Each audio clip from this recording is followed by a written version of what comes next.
Anadi Foundation, and Scientist and Technologist for Peaceful World Order. As you know, this is a very important issue that we are facing today, and this is a global issue of inter-community conflict. Manipur could be one example of it, and foundation started long back in 2004, almost preempting these kind of conflicts, a program called Social Healing. Professor John Chestnut is here. Two of us came together and brought together two organizations to start this program in 2004. And then we had one major conference in 2006. And there's a book also published called Wounded History, Religion, Conflict, Psyche, and Social Healing. So we have been contemplating that probably world is going to face this kind of situation in times to come. And we will need to generate perspective on these issues. And also there have to be forums outside the state for negotiations. And academia and intellectuals who play important role, not only in understanding these issues, but also bringing people together to have a dialogue. That was the idea when we started this program. I think this is the time when we need this kind of program the most. And therefore, keeping this in mind, we thought we should organize a discussion on Manipur conflict. Noni, you will have to mute yourself for some time. Yeah, thank you. So, thanks. I would like to thank Ritusha to take this initiative, and also to all the speakers who have agreed to join. And I'm sure we are going to have a very fruitful discussion. I just would like to suggest that we should have a condolence for a minute for Professor Imtiaz Ahmed, who was a famous sociologist and a great mind, and his work on Muslim community and the caste system in Muslim community pioneered the research field in India. So if we can have that for a minute, and then we will begin our proceedings. And then I'll suggest Ritusha to take over from there. So we start.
Over.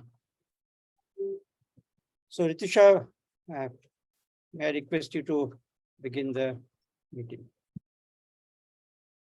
Thank you, Professor Thakur. And I would like to thank our collaborating partners, Scientists and Technologists for Nonviolent World Order and Anadi Foundation for collaborating on this very, very important panel discussion with us at the Foundation for Creative Social Research.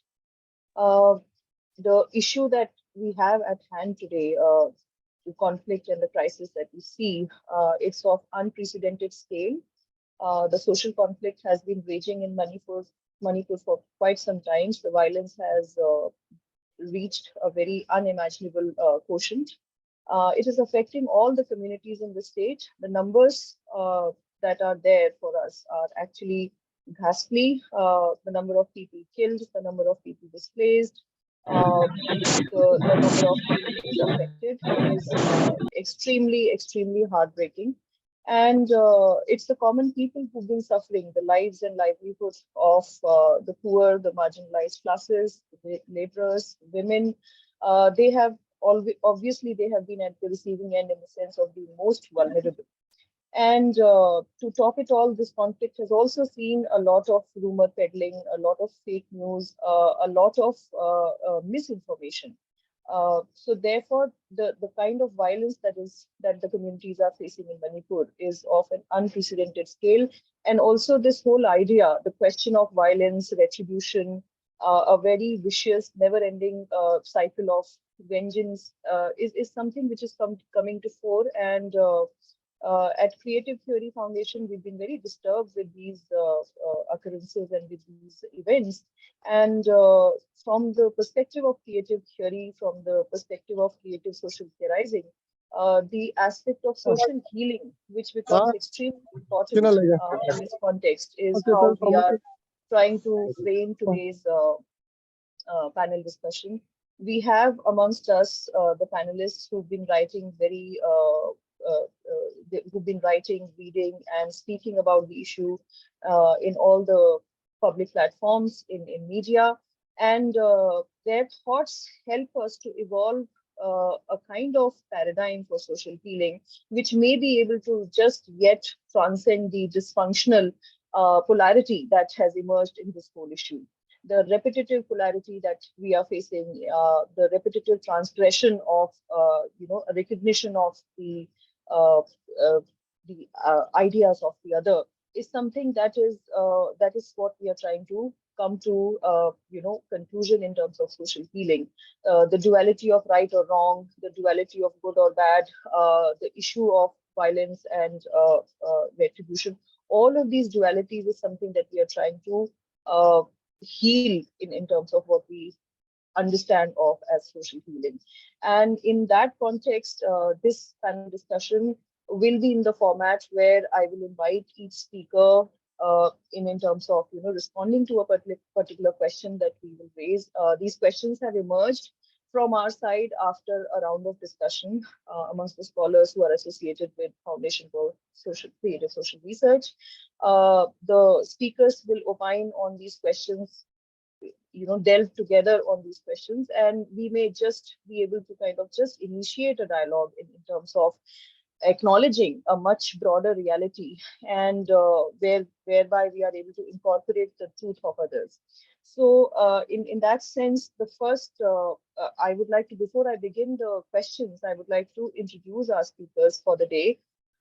We have amongst us Dr. Ibrahim Noni, who is teaching at the Department of Political Science in GM University, Imphal. He's also the editor of Alternative Perspective, which is a quarterly journal. The second speaker that we have amongst us is Dr. Mercy Goite, who is teaching at the Center of German Studies in the School of Languages, Literature, and Culture Studies in JNU. And she has, of course, also been writing on this issue prolifically. Her work is on the literatures of Paite tribe of Manipur and many other works she has been working on in that area. We have amongst us Dr. Pauthang Hauke, who is teaching at the Center for Linguistics in JNU, and his area of interest and specializations include Tibeto-Burman linguistics, phonetics and phonology, language documentation. He's another very visible speaker in media on this issue today. Also amongst us, the other two speakers who will be joining us a little bit late include Professor Angmocha Bimol Okoijon, who is at the Center for the Study of Social Systems in JNU, and his work is on social and political psychology in culture studies, specifically dealing with identity politics and conflict. And last but not the least, we'll be joined by Professor Bhagat Oinam, who teaches at Center for Philosophy in JNU. And his work has primarily centered around existentialism, phenomenology, philosophical anthropology, cultural philosophy, ethnicity, and so on and so forth. So we have these five speakers for today. What I'll do is I will invite one speaker after another for a particular question, and in that sense, they can start responding to that. So if it is all right, I would like to invite, just to give a head start, I would like to invite Dr. Noni for responding to my first question. Do we have Dr. Noni with us? I can see him if he can just. I can. Yeah. I can hear you. Yeah. Yes. So thank you and welcome. So the first question that I would like to pose to you would be, is it possible to identify the larger, root cause of violence beyond immediate claims and counterclaims, as we have seen in most of the reportage and writing by communities, in terms of either and or? Instead of that, can we move on to identify a larger, broader root cause of violence in Manipur? Thank you, Ritusha, and also the Foundation for Creative Social Research Group and the alliance partners of this event. And I think you've raised a very pertinent question, and the question is the possibility to identify a larger perspective on the causality that has actually led to the present situation. I think when we look into any kind of conflict situation, we perhaps have to go back to the historical perspective, the historical realities, the historical propositions. Having said that, I think I want to begin with a metaphorical statement while taking a cue from Hobbesian Leviathan, which was expected to, save people from brutal, nasty political life. But I think this hasn't happened over the years in the context of the northeastern borderland and particularly Manipur in the present context. Why I'm saying so is because, the violence has continued for at least 55 days. And I think the tension is still high, even though it is very, very encouraging to say that for the last 3-4 days, there's a decrease in the violence, which is a very good sign. I hope you can hear me. Can you hear me? Hello? Can you hear me, please?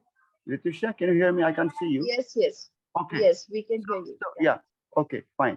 So having said that, so and there is a fresh deployment of more than 40 central security forces, in addition to, I think, roughly around 20,000 plus state forces.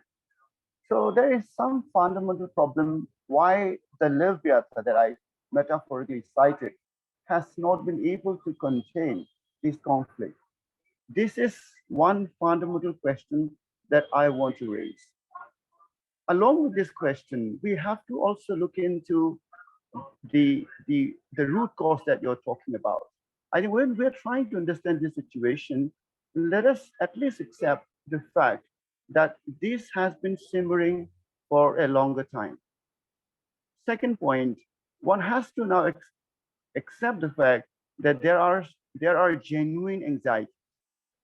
When you have genuine anxieties, there is a possibility of conflict, and if you continue to, disregard that genuine anxiety, and when I'm saying this issue of genuine anxiety, I'm referring to the very complex nature of Manipuri or Manipur geography, and I'm trying to hint to the anxiety that has been created because of the space question. There is a lot of propagandist literature.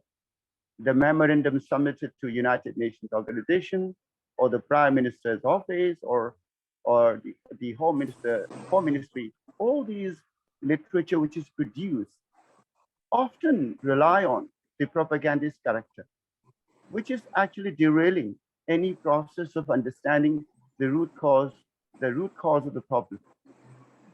Thereby, the ethnic groups now rely on propagandist claims, which has to be now looked into and retrospectively understood within and also outside.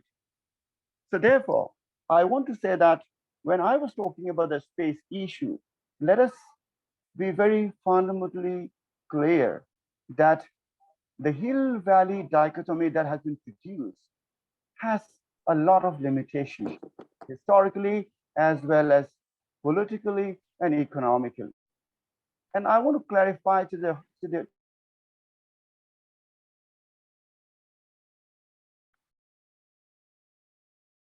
We can't hear you. Can you hear you?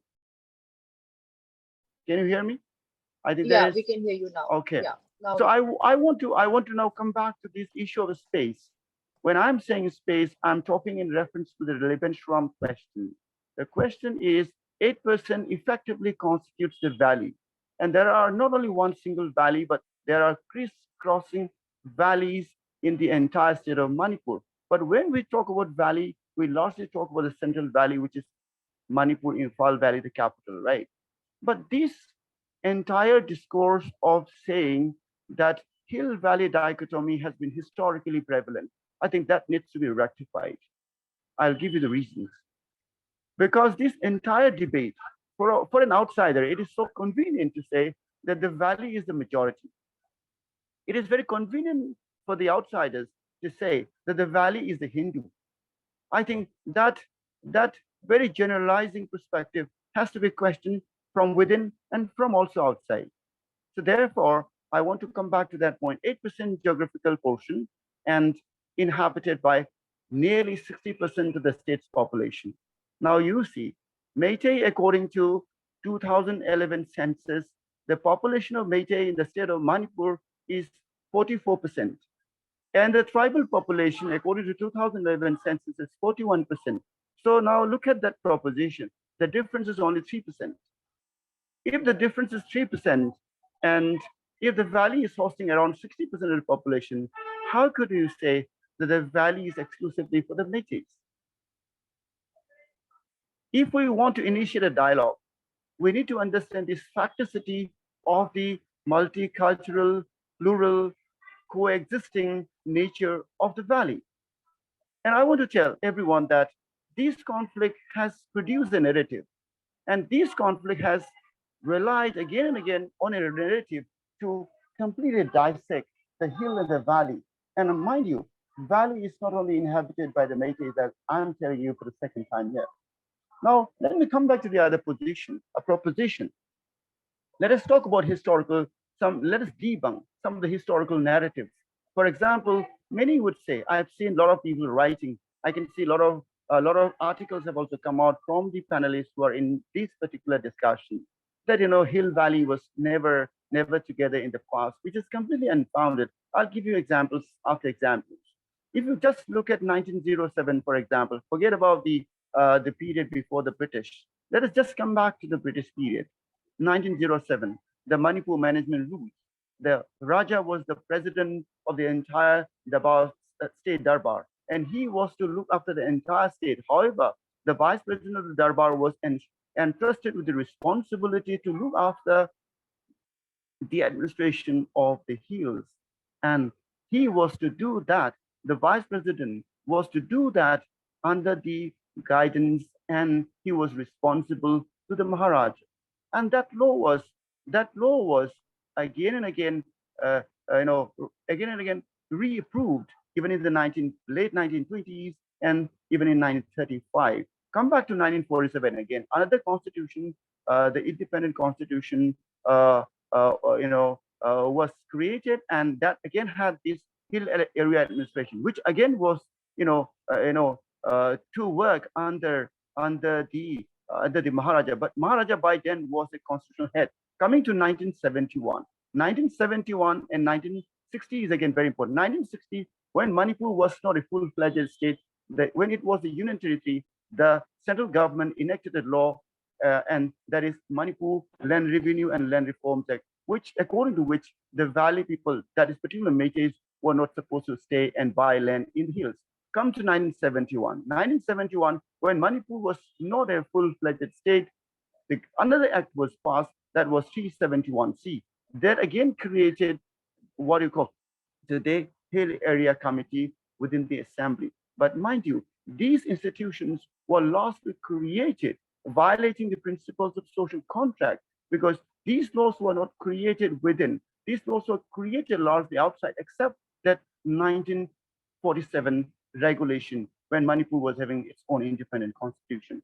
Coming back to the root cause, so what I'm trying to say here is that some significant constructed dichotomies need to be debunked for bringing peace. Second point, many of these ethnic laws, many of these ethnicizing laws were passed, were enacted when people were not consulted. Therefore, these laws are now, after 75 years, creating ethnic tension in the state. Therefore, instead of relying too much on ethnic laws, we need to now talk to each other and try to find out a middle ground where the anxieties of every community can be discussed. Lastly, for this round, I want to tell you that if it is all about development and economic issues, and I want to remind you that the Hill Area Committee was inserted through Article 371C, not to disintegrate Manipur, but to encourage economic development in the hills and to bring, according to the clause J of that particular Hill Area Committee, it was said, President's order mentions that the Hill Area Committee was not to disintegrate Manipur, but to bring unity between the Hill people and the others. Therefore, we need to get into these laws which are very ethnicizing. The discourse of last one, last one, 5 seconds. So if you're asking about the root cause, I've talked about the historical laws which are in fact violating the principles of coexistence. And now you're using these laws perhaps against the spirit of the laws again, because I mentioned about the unity perspective in the Article 371C. Therefore, I think we need to understand these laws, and we need not, and we should not, interpret these laws in an ethnic way to use our contemporary political interests. Thank you. Thank you, Dr. Noni. I'm going to invite Dr. Mercy Goite to respond to the first question. It's not necessarily a response to previous speakers or the next speaker. It's more about what we think of that question in terms of how we rationalize it. So let me again put across that question. Do we see a larger root cause of violence beyond these immediate claims and binaries that are created in terms of the claims that different voices have in Manipur? Dr. Goite. So, Ritusha, I totally agree with you when you say that this absolutely is the correct forum, an academic forum where we bring in all perspectives and not necessarily a reply of, a debate sort of an argument here, but we are bringing in various perspectives to actually find this whole idea of social healing.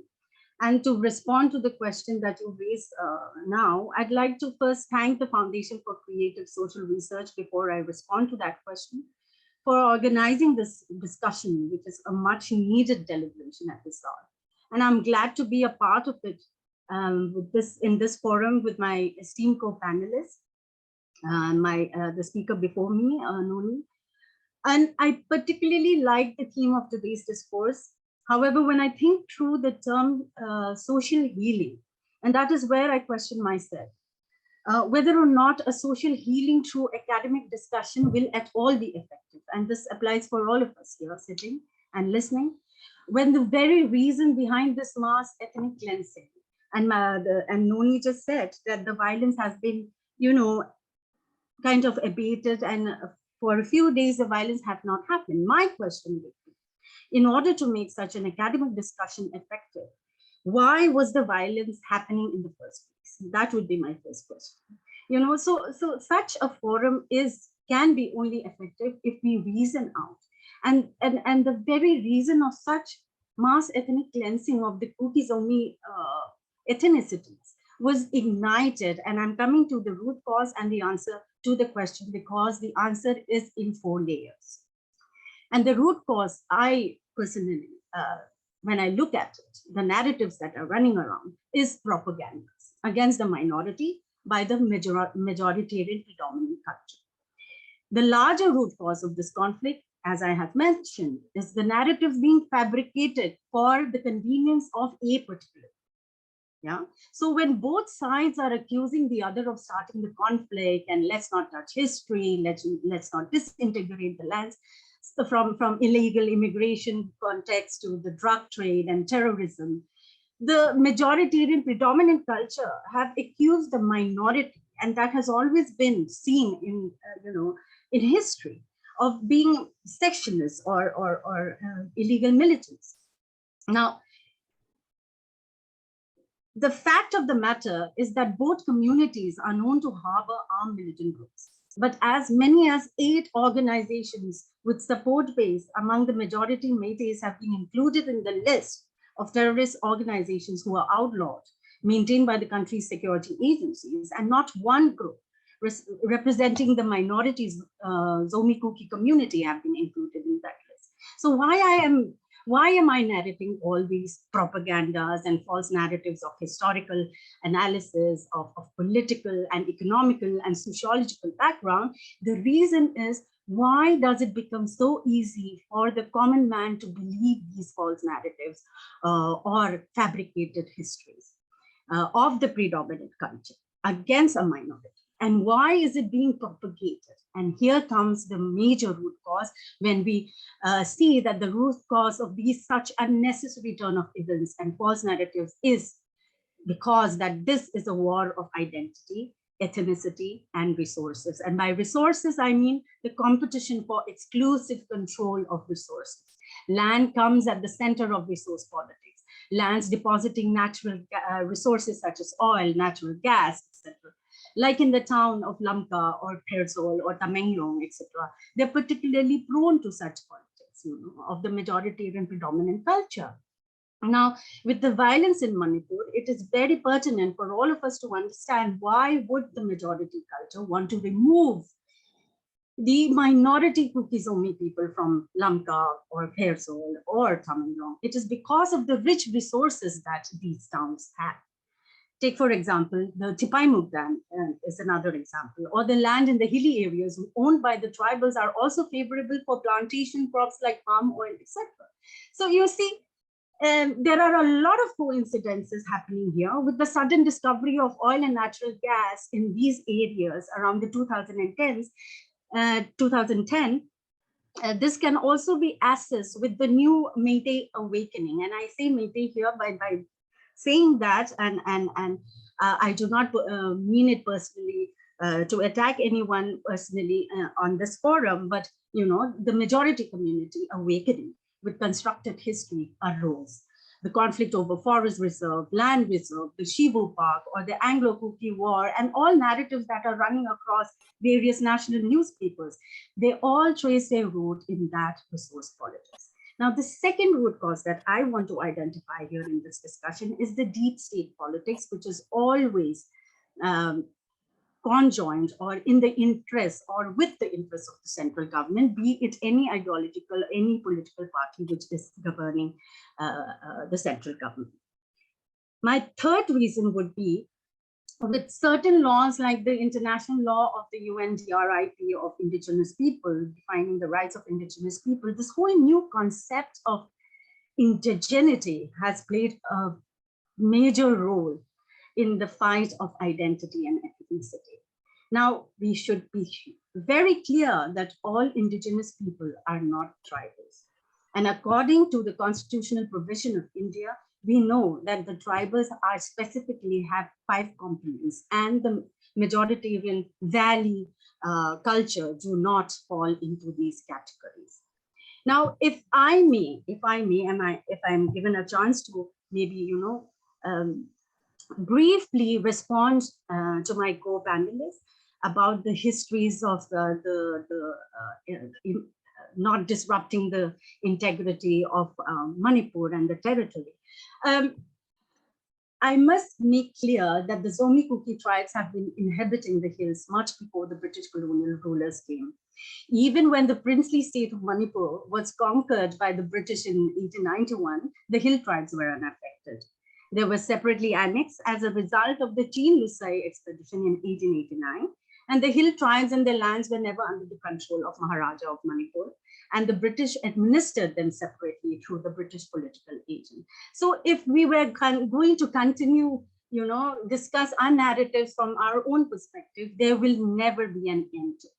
So that would be my submission at this point, and we will definitely come to the other discussion of how such social healing or social consciousness can be arise for a particular for this cause particularly. Thank you, Ritusha. I hope I didn't take so much time. Yeah? Thank you, Dr. Mercy. May I invite Dr. Haukip?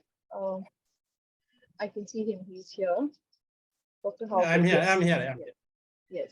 Thank you so much for joining us today. I have the same question, pretty much the same question, because I'll be moving with the same question to all the panelists. And if you would, yeah. Okay. Thank you, Tiwari, for inviting us to this platform where we can argue our point without much political noise around, and in a way to give us some sort of academic reflection as to how this has happened and what can be the road forward. So to begin with our discussion, I would like to begin with a sort of a general quotation on the line of plurality or multiculturalism. So we all know that India is a land of multiculturalism or multilingualism or multipluralism, as we all know. So pluralism or multilingualism is a very, very, good thing, or in fact, diversity, to put it in short, is essential for the growth of humanity, not only the physical aspect of humanity, but also for our cognitive ability. So in that sense, diversity of culture, diversity of language, as India is often attributed to, is very good. But unfortunately, this diversity, if it is only appreciated and if it is cherished and we are able to live with it, then it will lead us to the kind of progress, both cognitive and physical, that are already good. But sometimes this diversity and pluralism or multilingualism can, in a way, if not handled properly, and the custodian of this pluralism is the state. And if the state is not able to handle this diversity, and then it leads to the kind of problem that we have seen in the past almost 2 months in Manipur. So I'm reminded of the famous metaphor, which says that the proof of the pudding is in the eating. So we now know that, okay, how important is pluralism, and if we don't cherish this, then what could be the repercussion to the society, not only to the small states of Manipur, but also the repercussion it have to the whole nation. So a discussion of this nature, to my mind, needs a bit of going back and a bit of going forward. So to understand what is Manipur, we also need to understand Northeast India. So we talk about multilingualism or pluralism. So the kind of pluralism that we see in Manipur is somewhat different from the rest of the country. So Northeast India is a small geographical landmass, hardly 10 to 15% of its entire Indian geographical mass. Here we have over 80% of Indian languages spoken under this geographical group, 80%. And most of these languages are also equated with tribes. So when we say a language and tribe equate one another. So in the normal sense of the use, so a tribe and a language corresponds to one another. So I speak one language and I belong to that language. So for example, if I'm a Garo, if I am speaker of a Garo, then I belong to the Garo tribe. So that is how this linguistic and culture coincide together. So coming back to Manipur, so Manipur as in many parts of Northeast India houses a number of what you call languages or tribes. So I will use these two terms simultaneously in my discussion, near about 30 or 35. So these 35 languages and tribes which are spoken in Manipur can be grouped into three large categories. We call them the Kukis, and then we have the Meitei, and then we have the Nagas. And aside these, there is also called Pangal. We call it Pangal. There's a meaning the Muslim Manipuris in Manipur. So the Kukis or the Kukichin in linguistic literature, we say Kukichin. That is the term that we use in linguistic literature. Or the Kukichin or Kukizomi or Zo cluster, as we put, it's a very closely knit linguistic group in the sense that they can understand each other. It's like different varieties of Hindi. So I speak one variety of Hindi, and that's how we communicate with each other. And culturally also, we belong to a very close cultural group. Then the Nagas, on the other hand, they are more culturally diverse and linguistically diverse, to which I will not delve much there. And the Manipuris, they are what you call, they are the majority community in terms of number of speakers. So when I say majority here, I mean number of population. So to that extent, Manipur is by far the largest dominant community of Manipur, the largest linguistic group in Manipur. The language is recognized as one of the 8 scheduled languages in the Constitution of India, and none of the tribal languages are included here. So most of the tribal languages, including the Kuki, Chin, Zo cluster, and also the Nagas tribe, are listed as endangered languages. That means their languages are highly endangered at any point given in time. So these languages can be lost out because of influence from the outside world. So one of the major causes of endangering a language is that if they come in contact with a larger community who speak a dominant language, then their language culture can be wiped out easily. So into that category, the Kukichi and also the many of the Naga languages and are listed under that what you call vulnerable linguistic category in terms of its endangerment.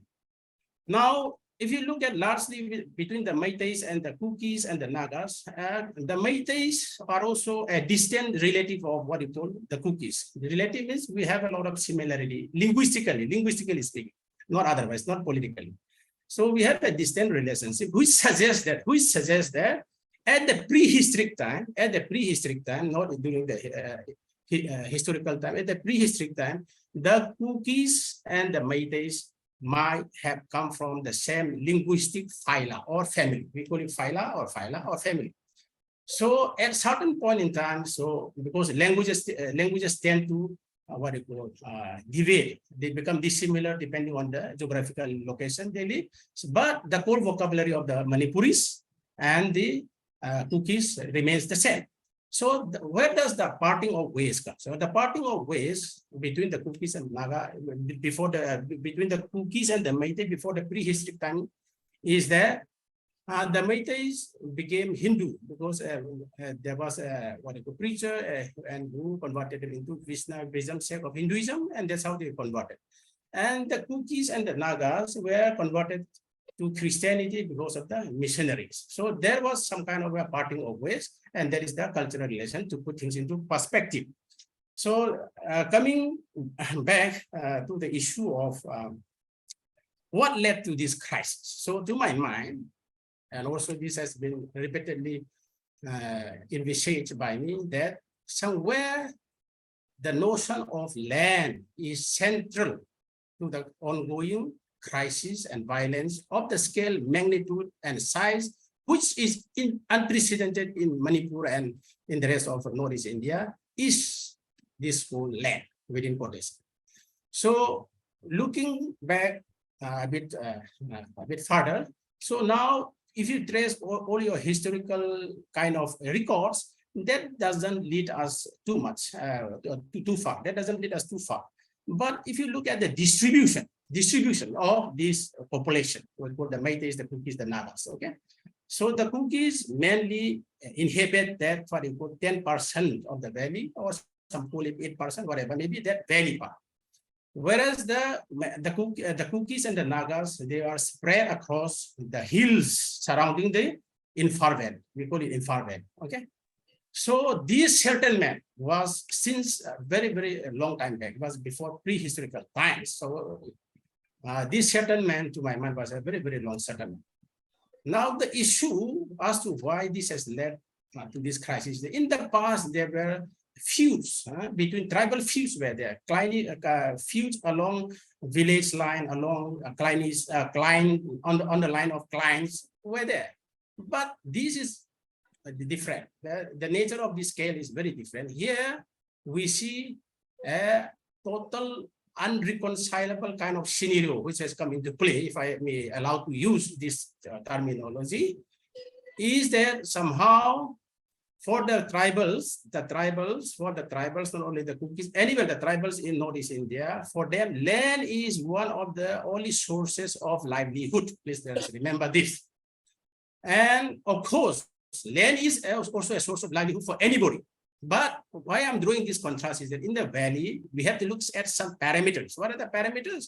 So in comparison, we have to look at it relatively at the comparative scale. So the valley people have more access to education, they have more access to job, they have more access to trade, they have more access to infrastructure, and so on and so forth. Whereas if you look at in the hills, and there are no infrastructures, there are no educations, there are no medical care. So looking at this parameter, there is an imbalance, social economic imbalance between the hill and the valley in Manipur. So for the tribals, not only particularly to the Kukizo community, land is not only a source of livelihood, it connects back to their historical past. And for them, it is a way of life, okay? It's their identity. And it's how they connect back to their forefathers, because the forefathers used to go hunting in certain areas. And also much of the folktale, folklore, folk history, everything is born out of that, what you call a hill area, okay?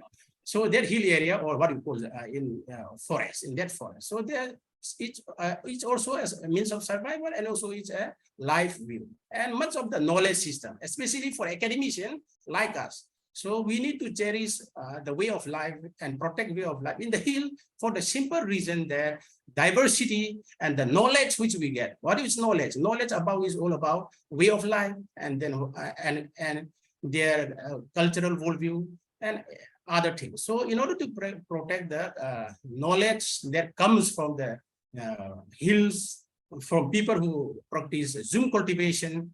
So these are massive boosts for their survival. And in order for pluralism or multilingualism to survive, so protection of tribals land is a must. And to my mind, the constitution, framework of the constitution were also very, very clear. They feel that in future, if these groups of people who speak what do you call exotic languages, if I may use exotic languages, that is not known by people. So they think that this is not even a language. So some of the languages we speak, so to an outsider, it doesn't feel like we are speaking a normal language. So there are a lot of what I call bias feeling on the language and culture. But academically, these are very, very important for us. And to that, the framework of the constitution thought that these tribes, these people should be protected so that the language and culture remains, and then they should be free from outside interference. So that was what the constitution has given for us. Now, over the years, I'm coming in a 2 minutes time, I'm going to wind up my talk. Over the years, when I say hardly 2 to 3 years back, of course, this what you call feeling of land was always there, but to the scale that it has arisen today has taken place within 2 to 3 years. There is somewhat a kind of what you call, if I may use, consciousness that, okay, this 10%, okay, how can a majority people live only in this 10%? Whereas we were the once the ruler of the land, and now our land are what you call decreasing day by day because tribals are allowed to come and settle in the valley. Okay, these are the genuine realities that the plain people are facing. I use the word plain people, particularly the Meiteis. There was the genuine feeling among the Meitei people that this 10% of the land is no longer sufficient to them. This is to mine. And somehow in the process of coming out of that 10%, there was a growing narratives. Narrative was built up. A growing narrative was built up, which what you call debrandize certain section of the people. I will not going to use those bad names, but they debrandize certain section of the population, especially the Kukizo community. And when this narrative was allowed to propagate and propagate for a sustained period of time, so what we see today, or the stage in which we are in today, is basically those results of what you call loose use of narratives to somehow debrandize certain section of the people as immigrants and so on and so forth. So the question that I raise is, if culturally, linguistically, the Kukis and the Métis at one point of time had this come from the same linguistic family, which many linguists also will agree, then we are also equally what you call residents of Manipur. And to brandize us as immigrant is illogical. It doesn't support the well-established principle of linguistic family. And to put this into further perspective, now, if you look at the equation that is happening, this sustained narrative has been used not only by common man, it originated somewhere from a political class. And when political class represent the state, and when the state and the head of the state use this kind of narrative to target another community, then there is a what you call massive buildup. There is a mistrust. So the level of mistrust has become so high that once Kukis, Métis. Oh, by the way, the Kukis and the Métis had the longest standing cultural and historical ties. It is only this time that the two communities has come into conflict. But by the time they conflict, because I say that this is not only done by so-called ordinary people. So the narrative comes from higher up, and then this political class, supported by some section of the society, has led to this current crisis. And now the kind of situation that we see is an unequal fight. It is an unequal fight. And how is this unequal fight that I will not put forth in my, I will put forth in my later comments. And for my introductory comment, I will end at this. Okay, thank you. Thank you. Thank you, Dr. Hauke. May I invite Professor Bimol? I think he's here. Can we please have you on? Can we have you live? Can you switch on your camera?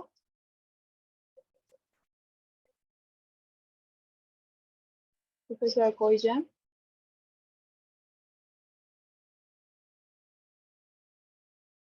Professor Thakur, you're muted. Can you hear me? Yes. we can, but we can't I'm see just you. trying to. Your Yeah. camera is not working. Okay, don't worry then. Yeah, right, because I know. Okay. Yeah, you have, yeah. Now I can. Can you hear me now? No, it's working. Yes. No, you are visible. The light. Yeah. Why is it mute? Now we can Yeah, see. yeah. It's new. It's also now live. Yeah, Can you hear me? Yes. Yes. Yes. Fine. My students have been struggling to put me on this thing, and I couldn't hear anything now. How do I know what others have spoken? Or is That's all right. Yeah. it's going to be monologue or something.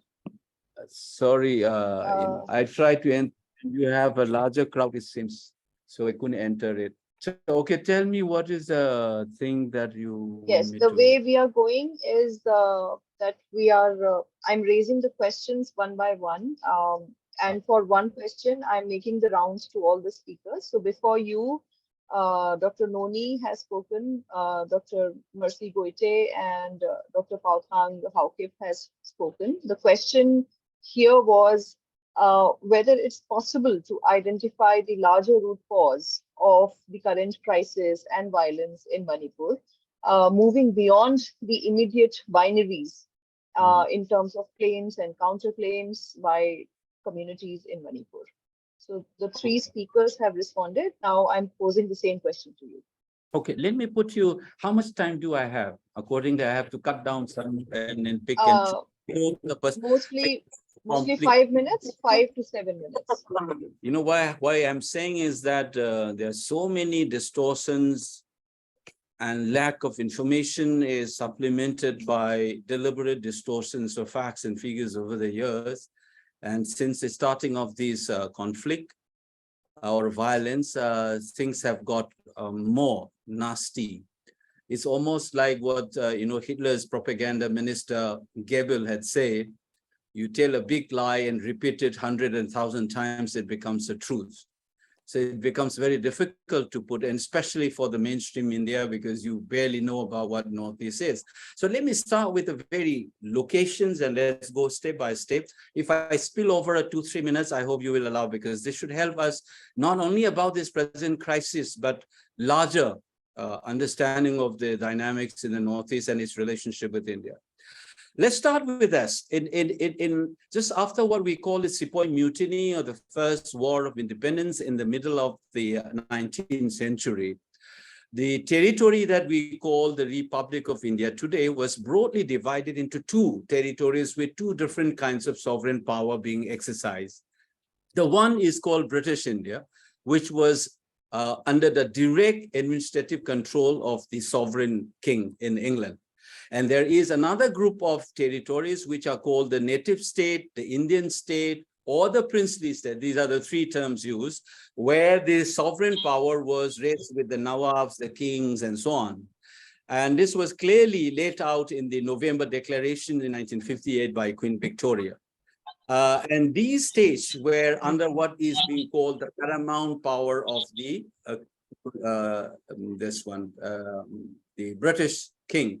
But they are, in that sense, is a sovereign power is not exercised on the people. That's the difference between the people in British India and people in those princely states. Among those 600 princely states, there were roughly around, I don't remember, it is barely around 100 of them. I have the exact list though, I don't remember it, were called the gun salute states. They have a meaning when the ruler of these states come to New Delhi to meet the viceroy or so on, there will be firing guns in honor of those ruling princes, or what the British call it princes. There is a reason why British call it princes, because they think that there can be only one king and the rest of the rulers in India are nothing but princes and so on. So Hyderabad and the Kashmir were the largest gun salute state with 21 guns. Manipur was a princely state with 11 gun salute. The lowest is the 3 gun salutes. Manipur was an 11 gun salute state. Out of the 600, these 100 odd princely states were listed because when the Chamber of Princes were formed and inaugurated in 1921, they were confused whether we can give the same status to all the 600 odd kingdoms or only a few to be selected. That's why the gun salute state was used as a framework. So this particular state, like all of the princely state, was asked to join either the Dominion of Pakistan or Dominion of India in 1947 through what is called Instrument of Accession. And that is how Manipur comes into the Indian Union as a republic. They signed the Instrument of Accession, followed by a controversial agreement, which is called the Merger Agreement. One must distinguish between the Instrument of Accession and the Merger Agreement, because under the Instrument of Accession, the power that the federal government hold is communications, defense, and foreign affairs. The rest of them were with the ruling ruler of each state. That was how then the merger was signed. It was extracted from the king by coercion in Shillong and on 21st September 1949, and it was implemented on the 15th of October of 1949 itself.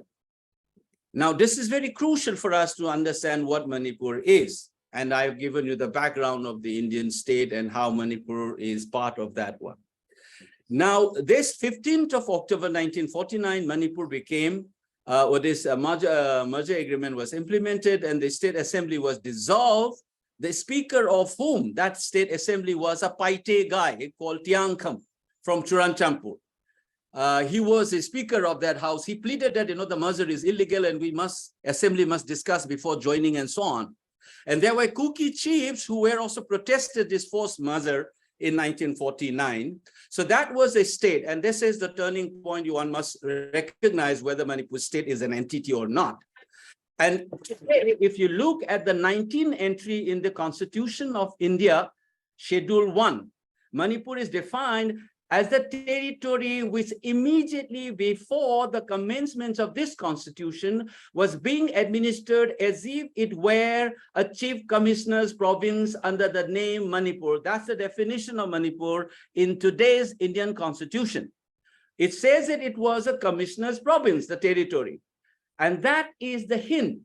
That particular chief commissioner's province was created when the merger agreement, which was a controversial agreement, was implemented on 15 October. In the morning, there was a notification that the power has been taken over from the state government, of a responsible government, elected government, and the king as a monarch, constitutional monarch, was dissolved, and the chief commissioners took over the administration of Manipur from the 15th of October, 1949.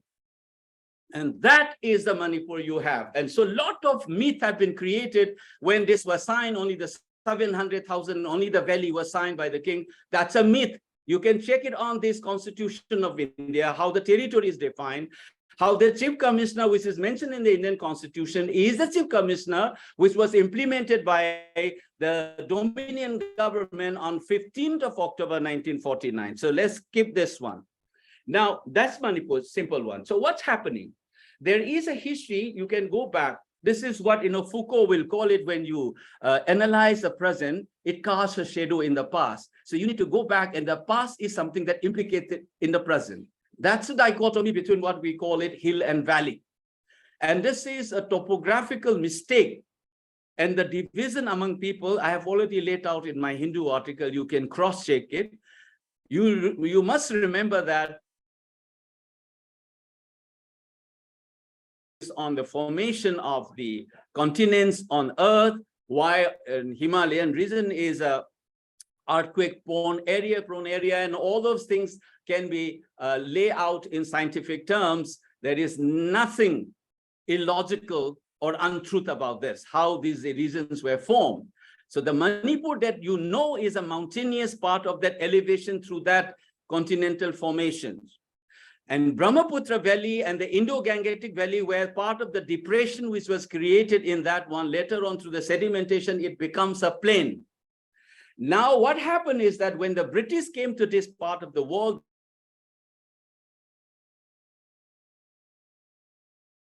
under it, under Assam, which they took over in 1826. And the kind of scheme that they distinguished between the Naga Hills and the Lusai Hills from the Brahmaputra Valley was mistakenly applied. But they did not apply it, though the perspective was applied, they did not use it. That is why Meitei could settle in the hills, and the so-called hill people will settle in the valley. That was not disturbed. When the British took over Manipur, as effectively they have taken over, the de jure, they did not take over, because by that time, since Queen Victoria's proclamation, she has said that none of this princely state will be integrated or annexed into British India. That's why after 1891 war, Manipur was kept separate, but de facto they have interfered. They formed the government. They appointed a new Maharaja from a different lineage of the royal family and so on. Now, when they introduced the 1907, the management rule of the state of Manipur, it is under that particular rule that the hills and valley were divided, not geographically, but in terms of what they call people. So they call it hillsmen, or and those hill tribes. This is the word they use.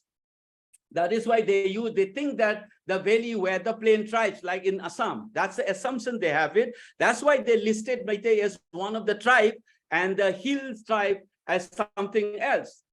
They were governed by different criminal and jurisprudence rule under that management rule of 1907. They modified it slowly. The last one was in 1935, after the India Act of 1935 comes. Even when you look into that act, you will see Manipur is defined as that state, the territory that lies between British India and the Burma. That's how Manipur was defined in that act. So it was a separate entity. You must understand this one. So this division of the mistaken division is something that you must keep in mind. When the Brahmaputra Valley is roughly around 50 meters, Naga Hills, Kohima and others were 1,445, and Aizawl is something like 1,150s. That's a huge difference, 30 times falls. But when you look at Ukhrul, it is only hardly double the height of the Imphal, and Churanchampur is barely 130. If you look from the geological and geographical part, Churanchampur is part of the southern end of the Oval Valley in Manipur. You will see this in geography. You ask whether it is a Kuki geologist or a American geologist or a Bengali geologist or any geologist who wrote the term and see whether Churanchampur Kangpokpi is part of the Oval Valley of this mountainous region created through that collision 50 million years ago. This will be beyond the propagandist idea. Go to any university department of geology or Geological Survey of India and you check out with yourself. So that is the misnomer between hill and valley divide. And they have divided in terms of the people as hill tribes. And they were in the Foucaultian sense, they have created two sets of subjects governed by two different laws within deriving from the same law, management of Manipur state. And that was implemented by the post-colonial state as scheduled tribe and non-scheduled tribe. So this division is continued. Not only that, the post-colonial state did something worse than the British. What is movable? Don't talk about buying land. It was British who introduced the notion of private property. All the land belongs to the king. None of the Manipuri Meitei subjects also own land. It was king's property. It was British who introduced this sense of ownership.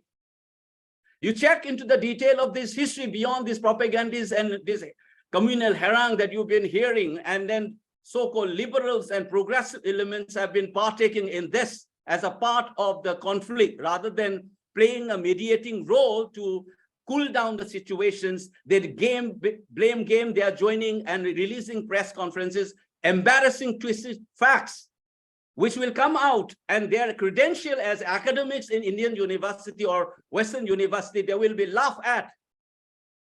Keep this thing in mind. So this is the root cause. So mistrust has been created, and we have been looking at each other. Meiteis look at these people with suspicion.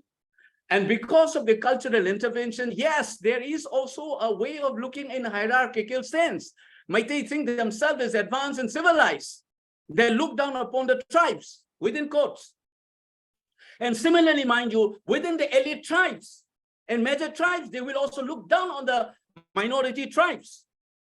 And that's the dynamics that has been going on. And since, because of things, even though they are given in these territorial small compact areas, instead of working for a common good, there is no notion of a common good. Just as since 1956 onwards and 71, rest of the country was organized in linguistic term. You all know this history, how the Northeast is not designed on the basis of linguistic category, but largely in terms of ethnic category. That was the ethnicization of politics in the Northeast in the state formation. And the Manipur has been following. All these categories have been internalized both by the scholars, by common people, and they don't realize that they have a common destiny together in the light of this neoliberal economic onslaught and the Indo-China strategic moves. United States, Israel, and India on one side, and the Chinese containment policy. North has always been looked at in a strategic lens. We are subjects through this lens without realizing this, or the onslaught of this neoliberal economy. They think that Meiteis are going to extract wealth from Churanchampis have been fighting against this neoliberal. Ask anybody, you will find out who were fighting against these global forces of the capitals. Now they are saying that Meiteis are going to extract. How? Do they have the money? Do they have the company to run? You check this. These are the propaganda going on. And the Indian state strategy is to use various identity groups as part of their counter-insurgency measures. Remember, all these dynamics is why this violence has not stopped. Indian army or Indian state could have stopped it if they want. And instead of looking at this larger pictures, Meiteis have been killing and these things have been, cookies have been killing. That is how the situation is. You ask yourself, why is the Prime Minister stopped speaking? Incidentally, who started asking about Prime Minister being stopped or speaking roughly against the RSS and the BJP? You will find it comes from the Meiteis. And you listen to the last 1 month television discussion on all of them, pointing finger as a Meitei as the beginner. Meitei has been the language. You listen to any other Meitei's intervention, you will have the voice of saying that, why did the violence allowed in Imphal, including me? Right from the rain in to stop the violence in Imphal, even it was provoked.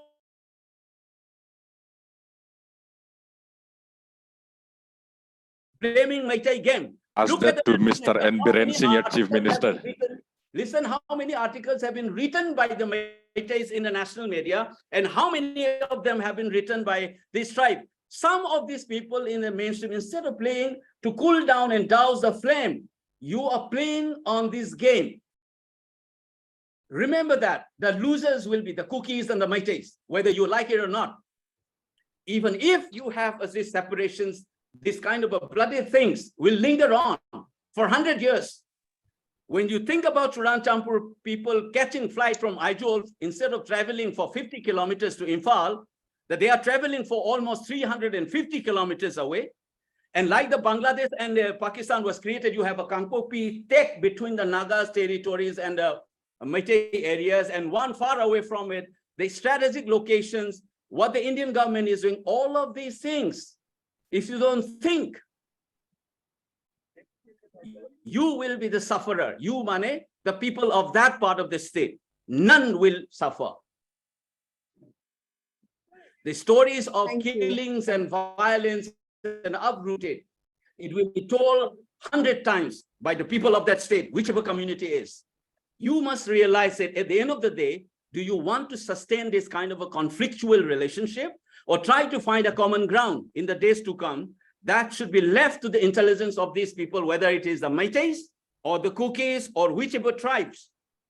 Remember that this particular conflict has something to do with the contestations among the political class themselves. Churanchampur was not given any place in. You must also look at these political dynamics between individual politicians and how it spill over into the larger game plans. And my only fear is this: people, ordinary citizens suffer, dislocated with the promise of a lingering conflict. Nobody is going to win in from that part of the world. Some of us who are here in the metropolitan area, we need to choose. Our life may not be affected. People are not getting jobs. They don't have a cloth to eat. You think that this is going to linger on like this? Already, I've seen what happened in the ground. Ordinary people suffer. I am telling it again, people suffer. And next year you will have a famine, then you will be dependent all because agricultural work has been stopped. And this will create another dependence on Delhi's help. All these things. Stop this madness for a while and think and talk it out. Professor among Akoijam, yourself. Professor So that Akoijam, is the message, and I'm coming here to give you this message. Race, you want to fight it on, you want to blame the Meiteis, or you want to blame the cookies, go on. And think what consequences you are bringing to your own people and your own lives. That's my message to all of you. Professor Akoijam, taking a cue from your what you have been speaking about, trying to find out a common ground. I'm going to raise another set of questions, and I'm going to this time shuffle the order in which the speakers appeared earlier. I'm going to be raising the question, and I'm going to invite first Dr. Mercy. Dr. Noni, then Dr. Haukip, and then yourself for the next set of questions. So the next set of questions is, of course, dealing with the road ahead.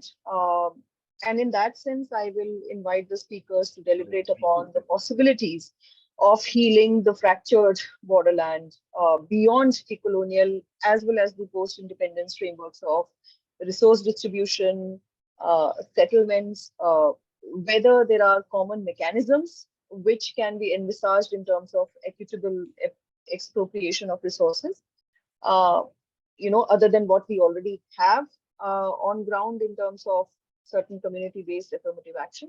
So is it possible to have, to envision common mechanisms of equitable expropriation of resources? Because that has emerged as a very strong point in all the speakers, perspectives. So, Dr. Mercy, the floor is yours. Okay, thank you, Ritusha, and thank you, Dr. Bimola Kujam, for this erudite discussion. I was under the impression that we would be dealing with certain questions on a particular theme and topic, so I might have not said whatever I wanted to say in the first, part of my turn. But yes, coming to the question of the fractured borderlines and also the equitable resources. In order to answer that, I have to say that, what Dr. Akojam has rightly said, if you do not stop the blame game, what has done and what is past is past. But apparently, it is the majoritarian predominant culture and the miscreants who are not stopping this violence. So where does the blame game go to, and it goes to whom? That is my first question. And this whole idea, when I talked about narratives, narrative is like the Foucauldian idea of the majoritarian narrative converting or trying to subvert the voice of the subaltern through various power structures for its own manufactured truth is not uncommon. And we all know that. And as Foucault uses the term power and knowledge, so knowledge can be a signifying characteristic in debating such eminent and pertinent questions and such grave situations of violence as here. But see, the thing is that the signifier of that power is constituted through accepted forms of knowledge, scientific understanding, and truth. Now, truth in whose term is it truthful? In whose term are we talking about facts? The techniques and procedures accorded to value in the acquisition of truth, the status of those who are charged with saying what counts as true. Now, are we saying that we are trying to redefine history according to the power structures that we, in the position of the majoritarian predominant culture, are trying to say? So with this whole idea, let me come to the next point that I want to make, is that there was in the late 1980s, somewhere in the late 1980s, there was this burning of Central Library in Manipur. So you have these documents and historical documents being burnt out. So who is creating whose history is also a big question. Reconstruction of history is not at all an uncommon term in this age and time, in the national narratives also. So, hello, can you still hear me? Sorry, I pressed something. Yes, I don't we know can what hear was you. it. So yeah, so coming to that discussion, in Manipur, each community have their land. And I'm coming to your question on equitable resources or borderland fractures. The hill tribes are never ruled by the Manipur Raja, as I mentioned. And after the Treaty of Yandabu in 1826, what happened? There was this subsequent treaties, and the subsequent treaties can be the treaty of the Sanjengthong on 15 March 1873 between Sumkam Guite, apparently it's Sumkam. It may be in a different record that Dr. Kulcham must have read. It's not Kimkam, it's Sumkam, the son of Raja Gokatang Guite and Raja Chandraketi, as follows. And the formula of the oath there, John Butler, the deputy commissioner then in Chachar and his tour diary recorded this peace treaty of Sanjengthong and said, the formula of the oath declared that peace should now last between the two nations. And amazingly, he used the term nations, until the sun rose in the west, until river flowed uphill, until hair grew on stones. Now, there was another treaty known as the Treaty of Moirang, which was signed on 10th April 1875 between Maharaja Chandrakirti and Sumkam Huite. And the terms of the agreement said, and I reiterate that, and I'm reading it out, Sumkam's territorial jurisdiction will extend up to Moirang, and the Maharaja will rule over the rest of the plains. Both will collect revenues from their respective subjects. This effectively entrenched Sumkam Huite's territory from Moirang extending southwards. Lasting peace was finally achieved with the conclusion of that treaty. And from then on, all communities, all ethnicities in Manipur have been living very peacefully. But what is actually seen now in the current conflict, it is that the majoritarian valley populace do not want their tribal brethren. And that has been shown through the ethnic cleansing of a community where 45,000 people have been displaced. So see, if we keep on discussing historical analysis, the narratives will be stronger than the other, some will be stronger than the other. So where does the buck stop? It is very pertinent now that we have to see that the borderland has been fractured, and it is a reality. There are two ways to complete the structured borderland, to the last limit or mend the fracture elements. You know, the present fracture structures are all either partly or not fully giving a chance to each one of the community to claim beyond the lines. For example, see, we have a case of the Nagas and the Mizos. They want integration. The Garos, the Bodos, the Karbis, etc. Everybody wants consolidation. Unless such aspirations of the various communities in Manipur particularly are fulfilled, the situation will remain volatile. And I'm saying volatile also because the violence has happened. It has happened because of the state machinery. It has happened because of a hatred, you know, the false propaganda with the newly acquired midday awakening against a particular tribe of trying to dominate or validate these power structures through, you know, the idea of quote unquote facts or so. So this is very pertinent to answer. And coming to the next point of mechanisms of equitable exploration of resources, I think Ritusha and my esteemed colleagues here on this platform, it is very tough to even indulge oneself in such a discussion when we talk about equitable expropriation of resources, as it never was equal when it comes to the value populace hijacking all resources and basic infrastructure and developmental policies, and also funding from the the central government. The Kuki Zomi community has always felt underrepresented under the state of Manipur. Now, the majority community is undoubtedly dominant. We have seen, according to the population also, that answers why the Métis immediately tried to counter this, you know, the very recent peaceful rally in the hill districts. But as Manipur was a colonial making, so decolonizing can be a form of restoring the autonomy of each community in Manipur, as much as the political problems facing Manipur was deeply rooted and inherent in making Manipur, which Dr. Akhoijam has rightly, you know, sort of validated again and again. Now, land ownership system of each community should be respected. And we know that 90% of the landmass belongs to the hill tribal people because they are in their ancestral lands, and one cannot just cite rules and arbitrarily set up committees on the pretext of encroachment. In fact, if you were to turn these state legislatures in the interest of all communities in Manipur, it would be considered that the valley inhabitants are encroaching the lands of the tribals. You know, see, so which side are you reading the story on? That is the main question. And what actually can be achieved by resolving this current crisis around community-based affirmative actions or equitable exploration of resources. This is very important. And the next one I want to emphasize on is that the sustainable development in ecological fragile state like Manipur, there should be more constitutional provision that allows the tribal communities' involvement in all the development processes. And when you talk about infrastructure and resources, see, when we look at the government of India Look East policy, More than 39 MOUs with various states of Southeast Asia was signed. Now, these include oil pipeline from Namuligra to Imphal, chroming and limestone mining, hydroelectricity projects, oil exploration, etc.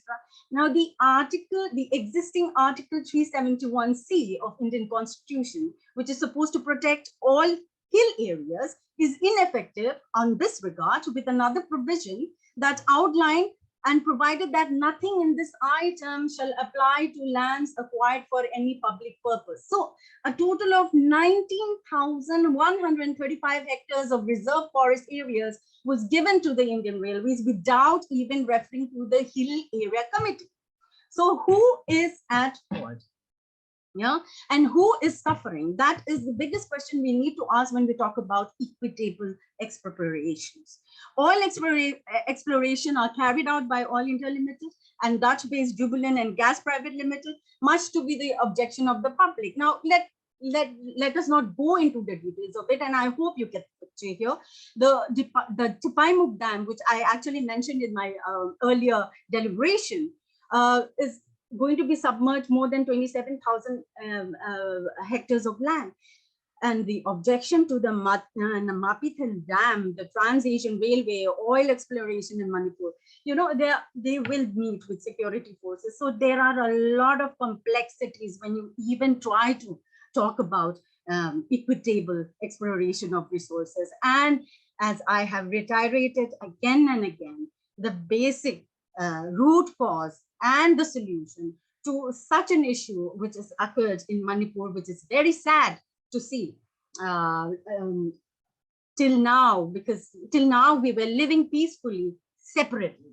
But now the divide lines have been cleared, the fault lines have become concrete by the valley majoritarian predominant culture, running an ethnic cleansing program against the hill tribal, particularly the Zomi Kuki inhabited areas. And hence I keep on repeatedly say that this whole umbrage, or this whole Pandora's box is open due to the conflict of forest reserve, land reserve, and that is the root cause. I will end my discussion here, and we can continue and discuss what then now, you know, happens, and what are the kinds of steps that we need to take in affirming social healing amongst the two communities.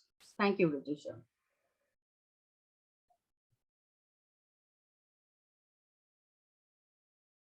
Ritisha, are you there? Thank you. Yeah. Yes, thank you. Thank you, Dr. Mercy.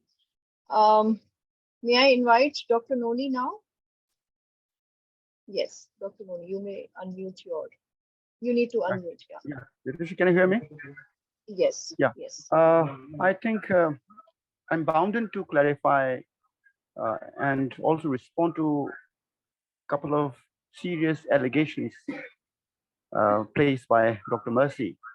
And I think she is highly self-contradictory for the reason that she started speaking and she mentioned about ethnic cleansing of the tribes, particularly Chin Kuki Zomi group in this present context. And she used that word 3 times.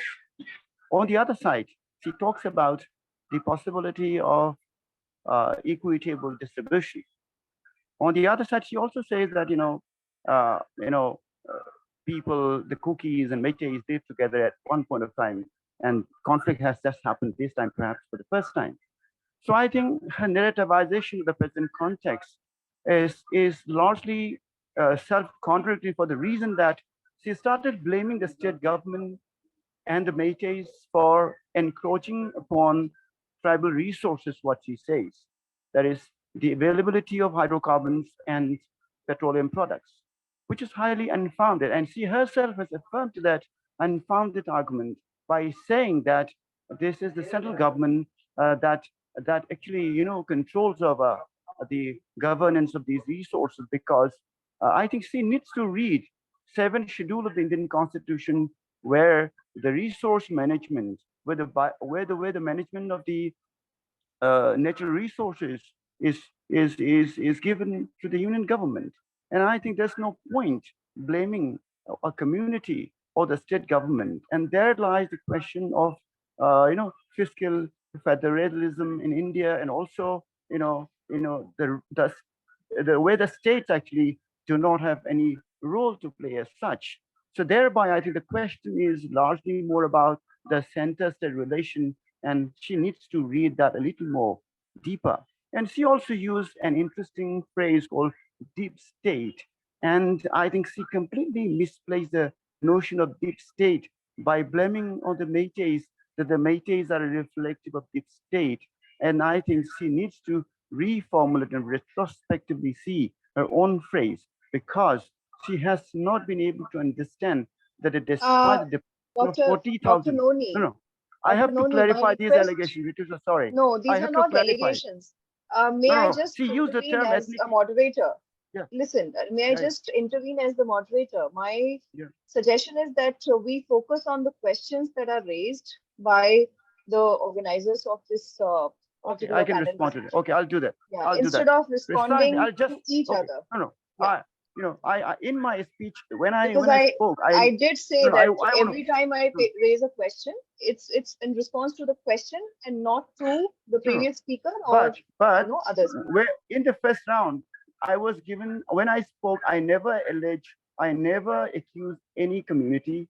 I only talked about the constitutional flaws that is there and which has led to the ethnicization of politics in the Northeast and Manipur. I only spoke at that level. But the second, Thank the you. second Thank speaker, you for the that. second But I speaker, would request you to do Dr. the Mercy, same for you even the should have second stopped. round of No, questions. no, you should have intervened. You should have intervened when she started using ethnic cleansing again and again, again and again. That was not called for in the present context because we're talking about social healing, right?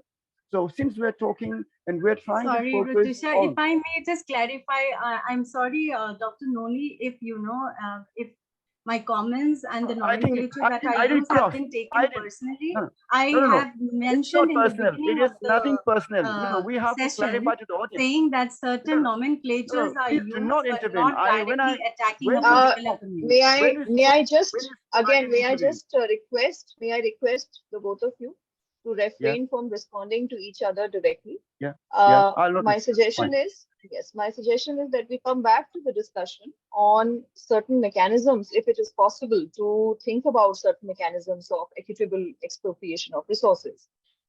If it's possible to move beyond the frameworks that have been present either in the colonial or post-independence framework. Yeah. Fine.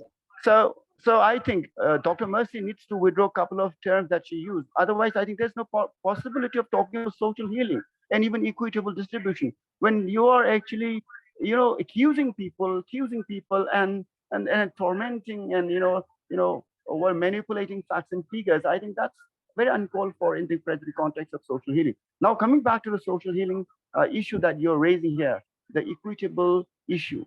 I think one has to talk about the limitations that the states confront when it comes to the issue of development.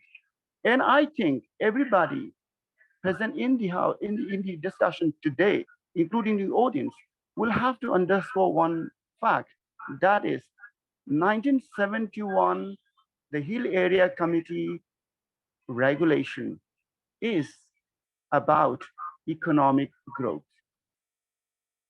It is not to be translated in an ethnicization perspective. Therefore, if we want to talk about equitable social goods or distribution of social goods, 371A, 371C should be interpreted in the true spirit of the law, because the law talks about you bringing unity between the hill and the others by ensuring proper economic growth of the areas. Therefore, instead of relying on misinterpretation of the laws from the context that you face today, I think there lies the possibility of exploring the whole issue of equitable distribution of social goods. And for instance, if you're saying that tribal identity is a source of acquiring better affirmative laws, if the Métis, perhaps a section of Métis, if they're demanding for that law to be implemented for them, I think they also raise the same debate that they want to have access to affirmative laws. Now, this is a larger debate which has to be done at the level of parliament, and the government of India has to look into the merit if it is all about to be discussed.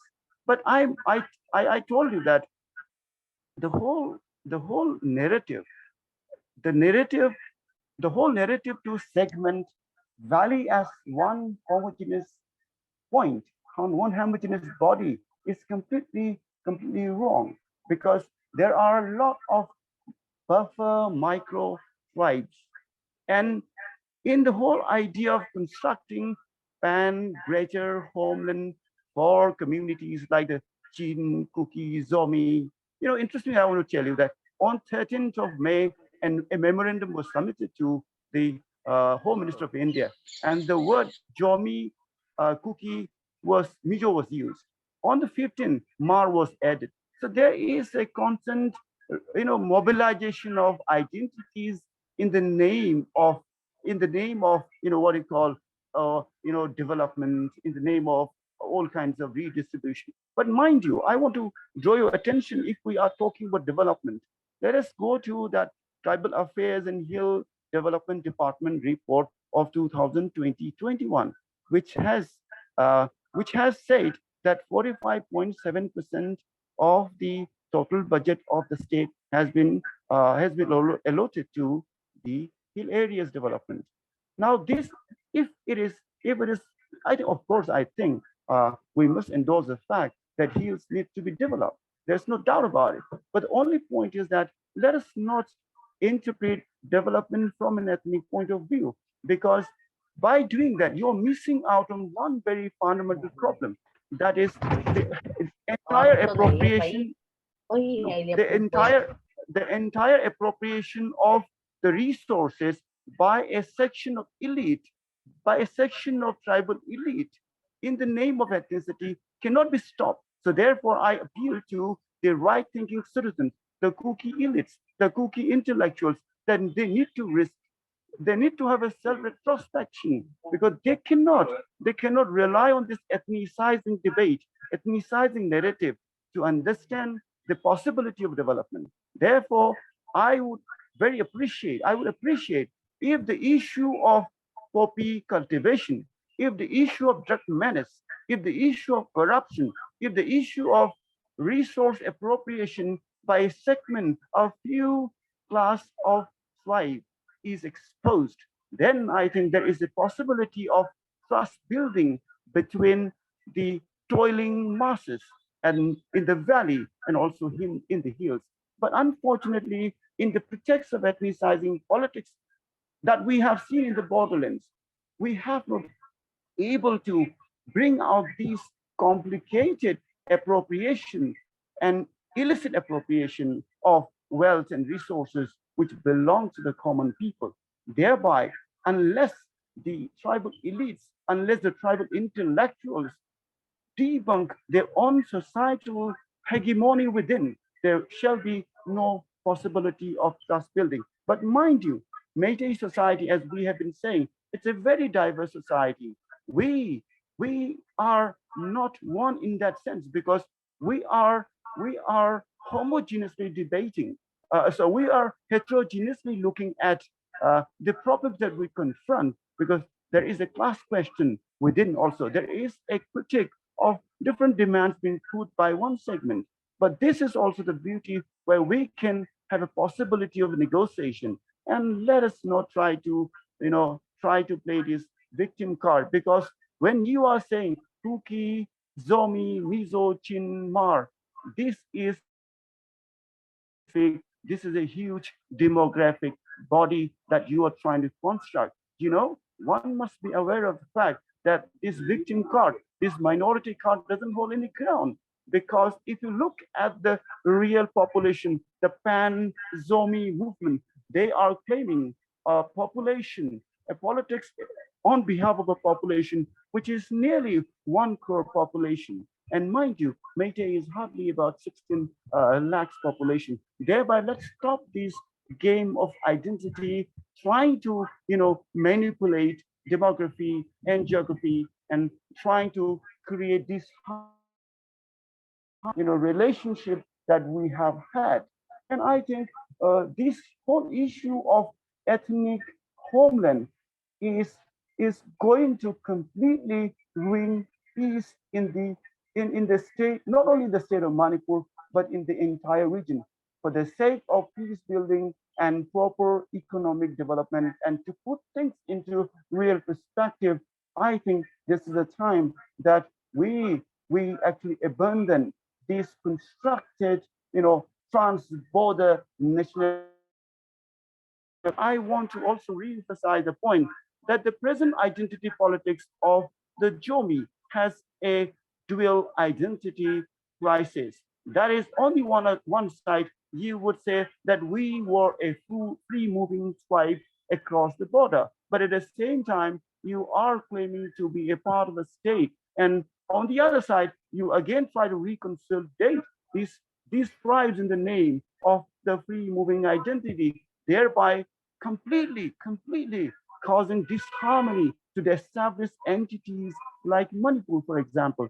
Therefore, I request the esteemed intellectuals of right-thinking, segments of or citizens belonging to different ethnic groups, that let us talk about real issues. Let us talk about equitable social goods.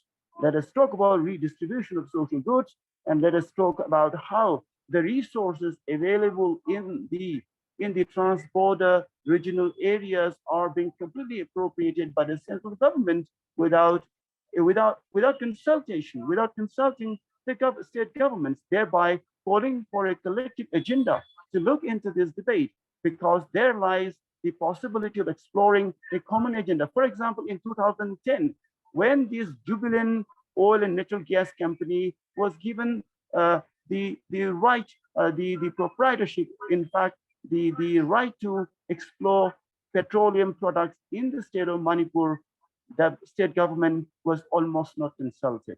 There lies the problem. This has nothing to do with the Métis.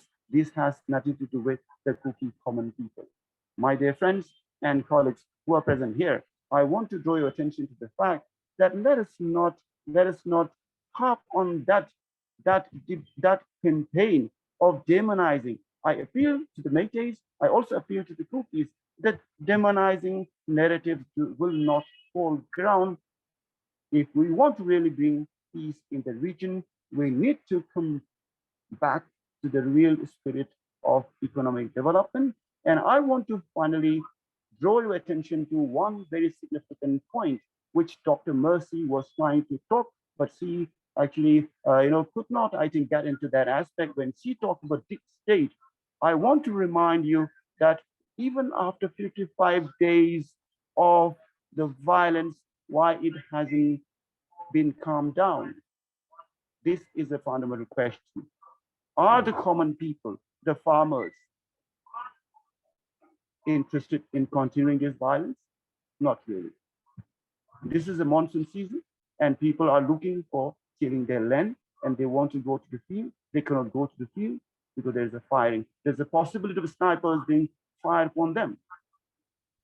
So therefore, I think when our Kuki intellectuals are trying to study this point, they should also raise this point: why the underground organizations who are under a particular suspension of Operation Norm 2008, why they are violating, even after the Home Ministry has appealed them not to do so. And the rules of DSU says that it is to protect the unity and integrity of Manipur and India. How they're retracting themselves from these agreed norms. Now, the larger question. Dr. Noni, I would request you to just wrap up in. I'm concluding. I want to conclude by raising another important point. People from outside Manipur or outside Northeast, they would largely fail to understand the relationship between the continued violence and the absence of Indian state to engage the conflict. There, I think, lies the important question to understand whether there is a huge geopolitical interest involved in the region.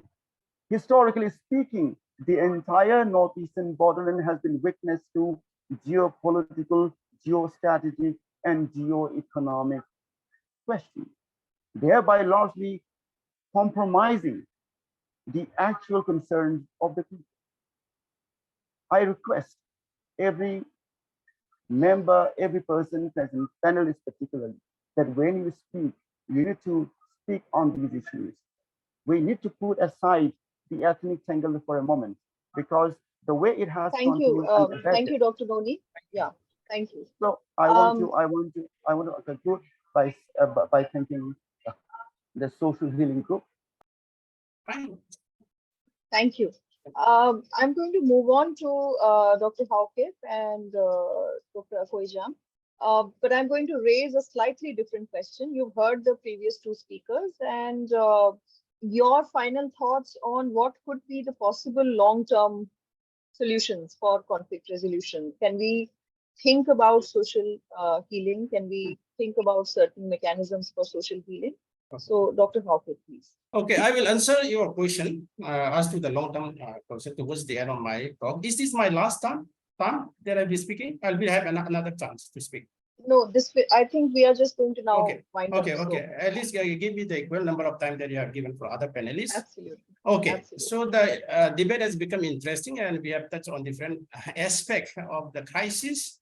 Tensions are high, but I give my own my best and with some amount of humor. That's how we have to discuss it. Now, coming back to before I come to what is resource, what is resource, and how is the resource going to be equitably distributed, and also the long-term solution.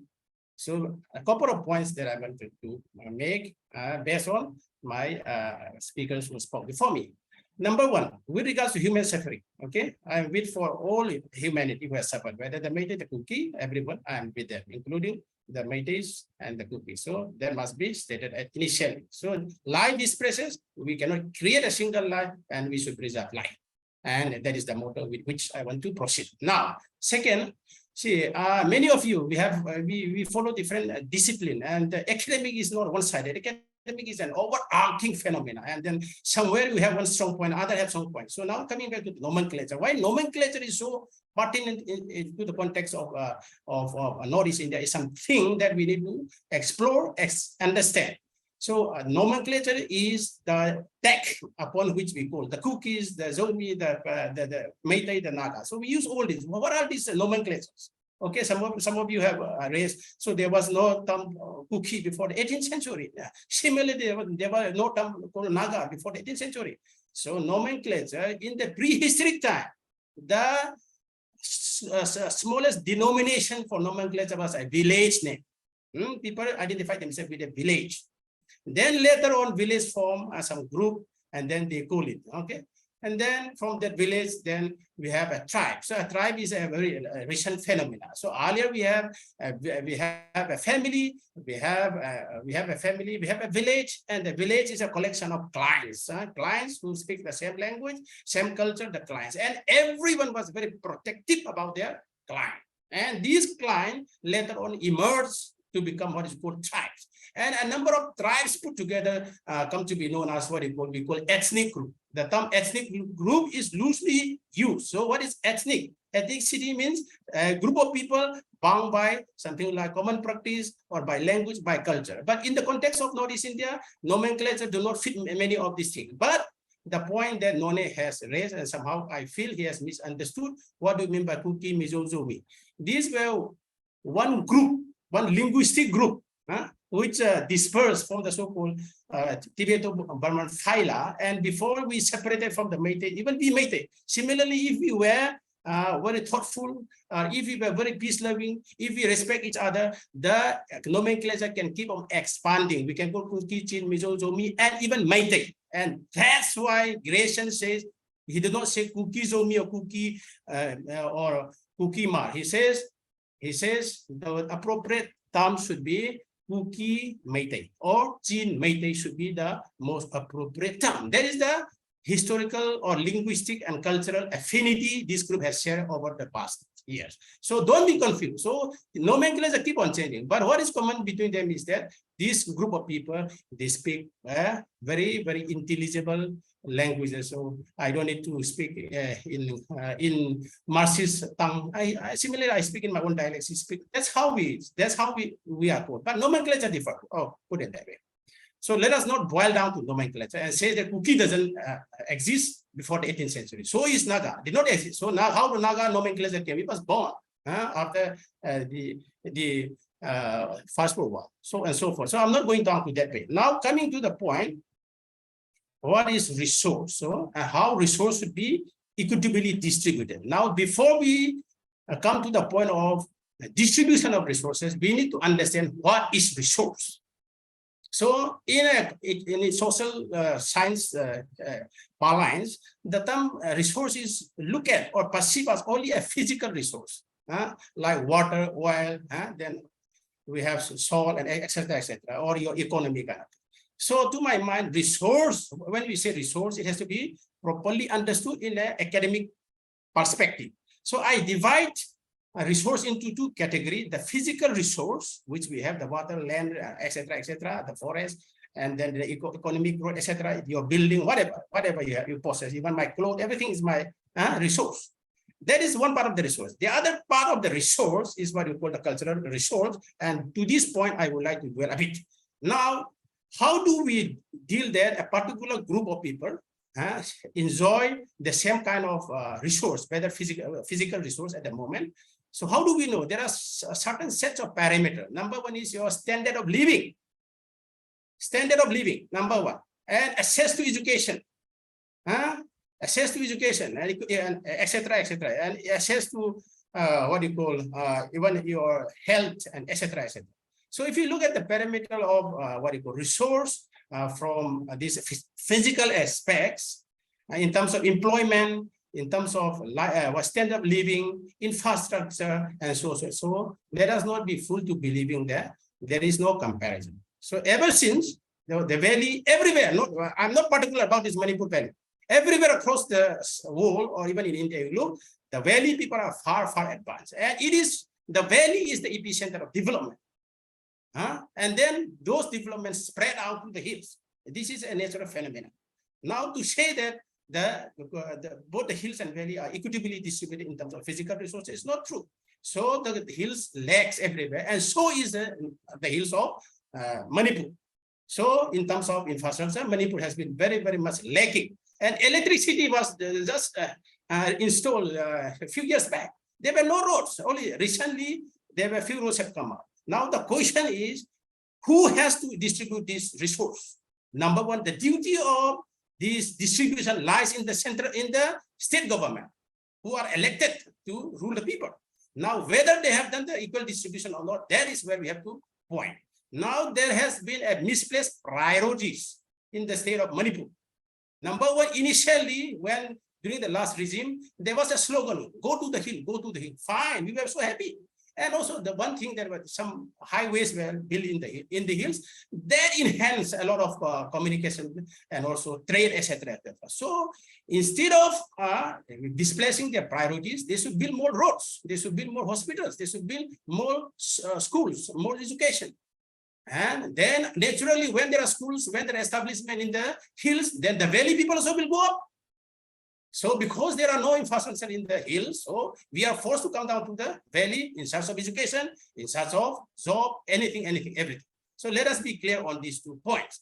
But certain things, we have to know, keeping in view the topography of the region, it is not easy to build roads overnight. But some good things that central government has done, some Asian highways have been built, and I have seen with my own eyes that how people in the hills, go to the hills, at least they have two-wheelers, which was not the case during my time. So we have two-wheelers, so we have, it enhances. But those good points, the government lost their priorities. Instead of that, they started losing their priorities. So instead of working for the overall development of both the valley and the state, they have resorted to their own rhetorics and fall prey into the narrow kind of rhetorics, for certain community. That is very, very dangerous to me. And that is where this problem has come to this stage. Now coming back to this resource, let me further, if you allow me. So for the hill people, resource to my mind is not only this physical aspect. For us, for the hill people, our resources are more to do with our culture. So for us, forest means it is associated with our beliefs. Not only thing, we believe it's associated with our beliefs. It's also a source of livelihood. Then for us, it is the place where we maintain our family ties, our cultural ties. So if we leave this land, then our cultural, culture, rich cultural heritage will be lost. And this is where for a tribal, so resource, cultural resources are protection of their land, their language, their family ties, their belief system, and any evidence of disturbing that area, either perceivably true or rightly or wrongly. I'm using the word rightly or wrongly, will face some amount of opposition. And that is what not only the Kukis are done, every tribe will do that in Northeast India. So that is also another point that we need to understand. Now coming to, I don't want to make this debate too meme, and let's keep it that way, let us keep it inclusive. And now coming to the last point, that is the road ahead. So now, what is the road ahead? Is there any solution ahead of us? Okay, these are big questions. As an academician, if you ask me, then I can only explain, observe, and have some kind of retrospection or introspection as to what kind of solution will be good. But solution don't come in academic debate. Solution don't come in debate. We have to see the amount of suffering is there, how the political narratives are underway. There's a lot of distraction. Please mute some of your point in the process of discussion. So to my mind, that the role of the state has failed. This is number one. We, all of us, thought that in a state and in a pluralistic society such as Manipur, these kind of conflicts were not new to us. And we thought that, okay, at least during the first day was very, very disturbing. We thought it will end. The next day did not end. It flared up, and now it has flared up. I don't know to what scale. I don't know any measurement to discuss how high it has gone. And the suffering is immense. And the suffering is not only loss of livelihoods, but is also of the mind. Children still crying, saying that I talked to one of my friends, I would not name, he said, my child keeps on crying every night. Of course, they escape elsewhere. And then they have no means, but psychological impacts are there. Please remember, let's remember this. And because of this, since it's a state failure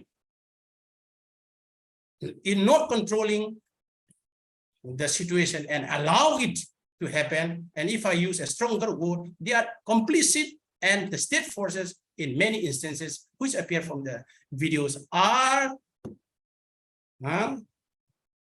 leading some of the mob to burn down villages.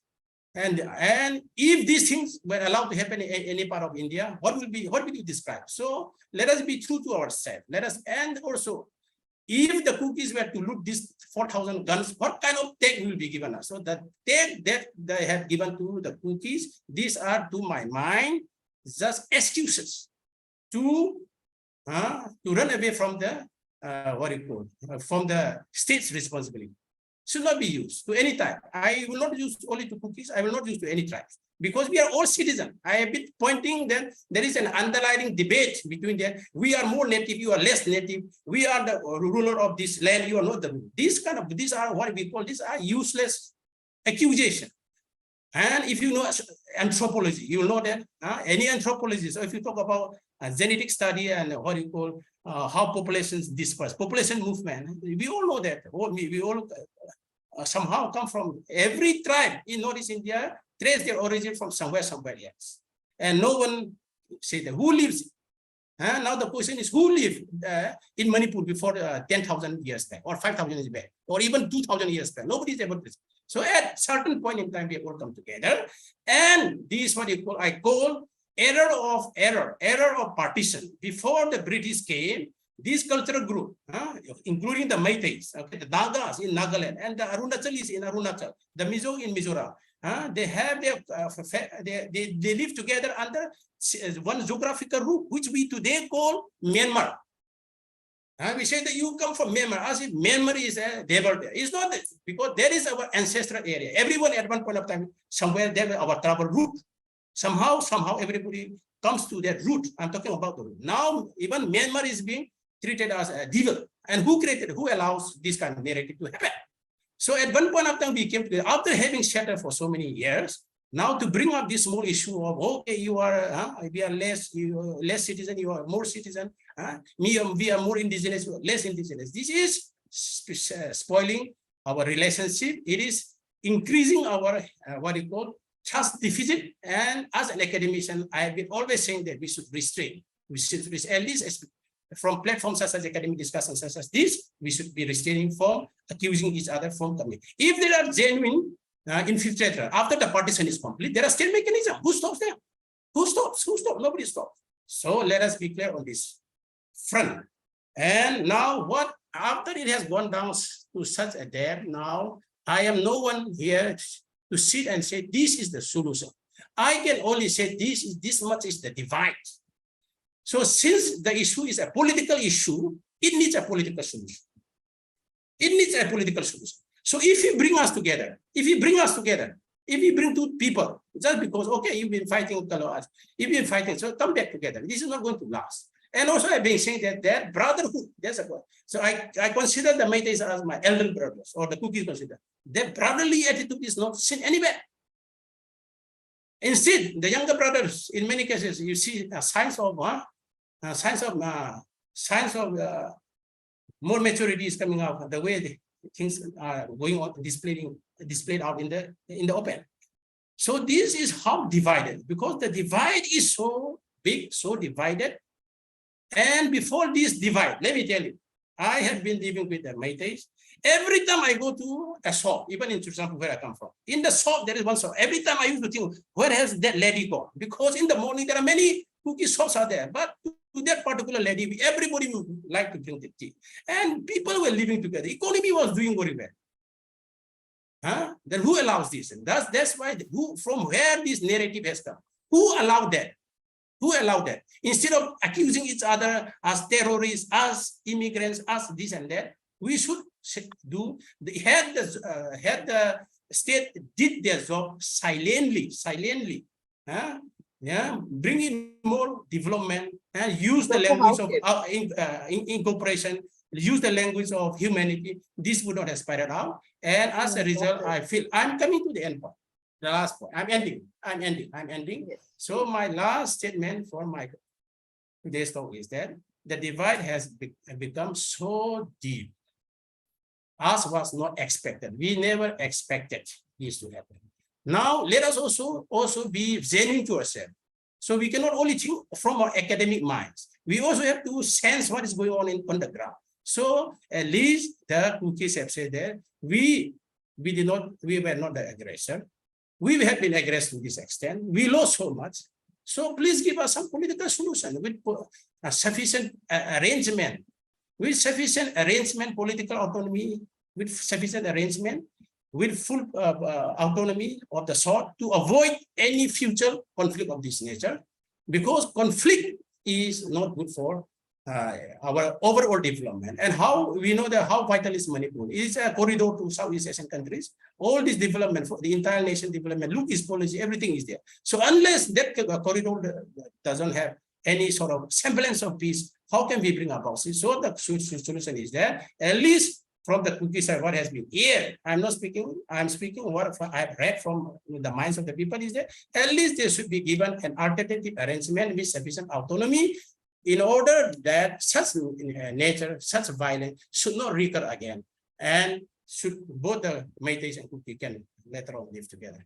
So with this one, I conclude my speech. Thank you. Thank you. Thank you, Dr. Hawkins.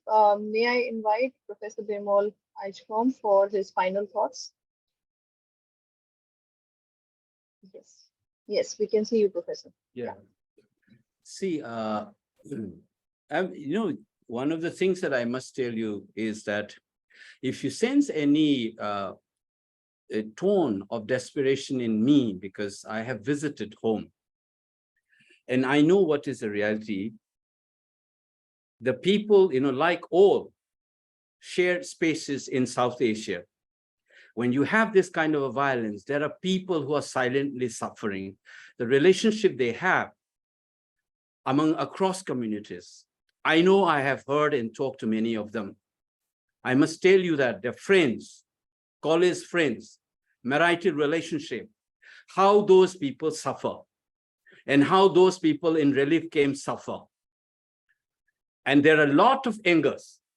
I must tell you, and I must also share with you that I have never seen certain sections of the Meiteis being so radicalized and so angry. And I know I don't want to talk about it now. But any radicalization is not good, neither for the society itself, that community, or their relationship, the other community with whom they have relationship. This radicalization, do not think that it only happens among the Meitei. When you are too obsessed with your identity, a parochial, exclusivist, sectarian thought-guided identities, you are bound to destroy what is essentially various shared spaces. That must be the warning. Any South Asian scholar knows this when this kind of violence happens. I have seen people. I'll tell you one personal experience in the recent times. One Kuki fellow whose wife is a Meitei, whose house was burned, and he hugged me and said, Tamo, I don't have a home. And it hurts me. Remember this. And I have heard one Churachandpur Meitei girl crying. I can show you the video recording of my communication in a public hearing held in Delhi. I said, first thing I reminded her, I said, your pain, when I say I understand, I will not be saying that I can feel you. No, I can only sense some part of it. Your pain is unique. But I said, please remember, just as you were narrating about your experience in Churachandpur and how your house, she doesn't have a home anywhere in the valley. I said, remember that other communities have similar stories. When you guys, this pain is understood with each other, that is where the humanity will return. Do not think that your pain is the only pain. This is a Meitei university teachers telling a girl who was crying, and some people will use that narrative for some other purpose. For me, I was reminding him because I have worked on partisan violence for 10 years in an institute in Delhi. I know how these things have worked. I was a public hearing jury member on Gujarat violence. Remember this, behind the politics, there are people who are worried about what is going to happen in this monsoon, in the next year. This fear is there, but there are political games to achieve. That's a different story. Now, let me go into this one. When you're thinking about resource and way ahead, let me share with you this. When I'm speaking, I am not speaking as a Meitei position. And I'm also trying to tell you this one. There's something called in academic literature, we call it reflexivity. I check myself how much of my statement is coming from subconscious, unconscious, whatever it is, or being a Meitei as my location. I constantly fight back. Remember this. This is the only way to understand others. But beyond this, let's accept one part of the politics. When you think, when you can vulgarize Foucault, and when you follow a dictum as if facts are not facts, you're familiar with this statement about the right-wing groups.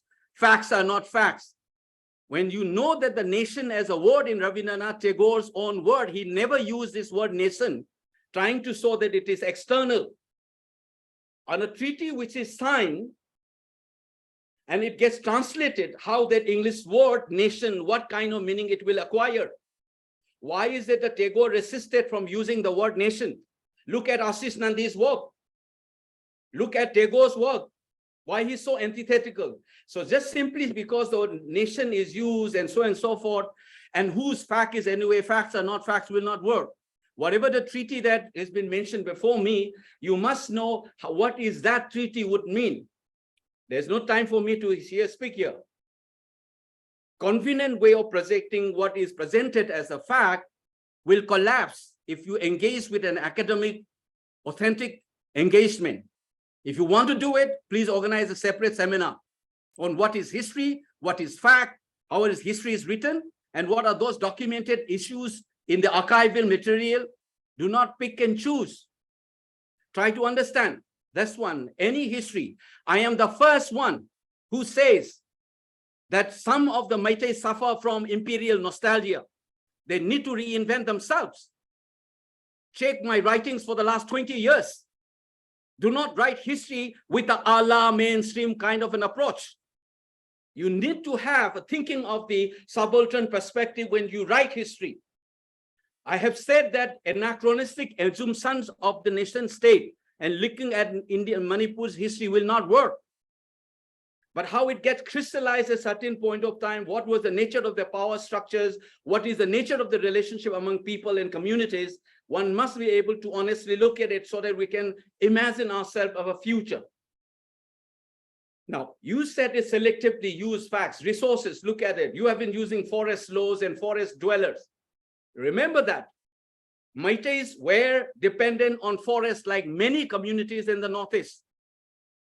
Check documents from 1913, from 1936 report, forest report created by the then government.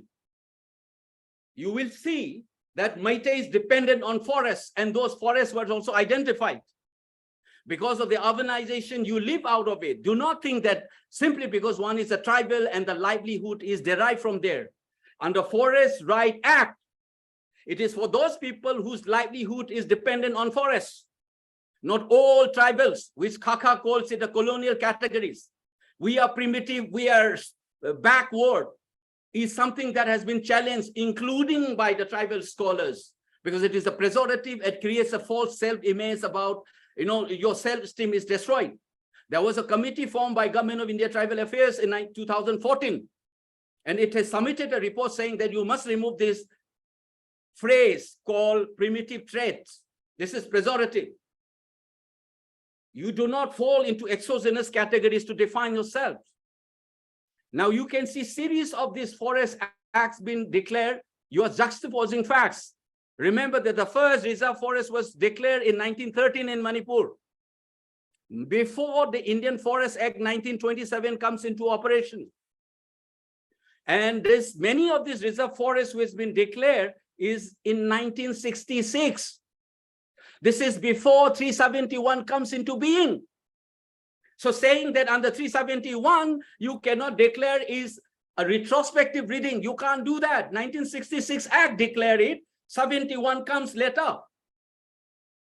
And there are, who's an assistant settlement officer, you pick and choose one part of a particular proviso in that act and live out deliberately, which is there all in the national newspaper, selective truths. You don't even read convenient. You think the resources in the hill cannot be used by the state. You rely on the judgment of Justice Shishak. You only caught that. Funny thing is, my dear, that particular judgment that you are relying has been set aside by Supreme Court. None of these honest people do not quote that one. They keep on quoting in Shishak judgment saying that government doesn't have a right over these resources. And that was set aside by Supreme Court. It's never going to be copied.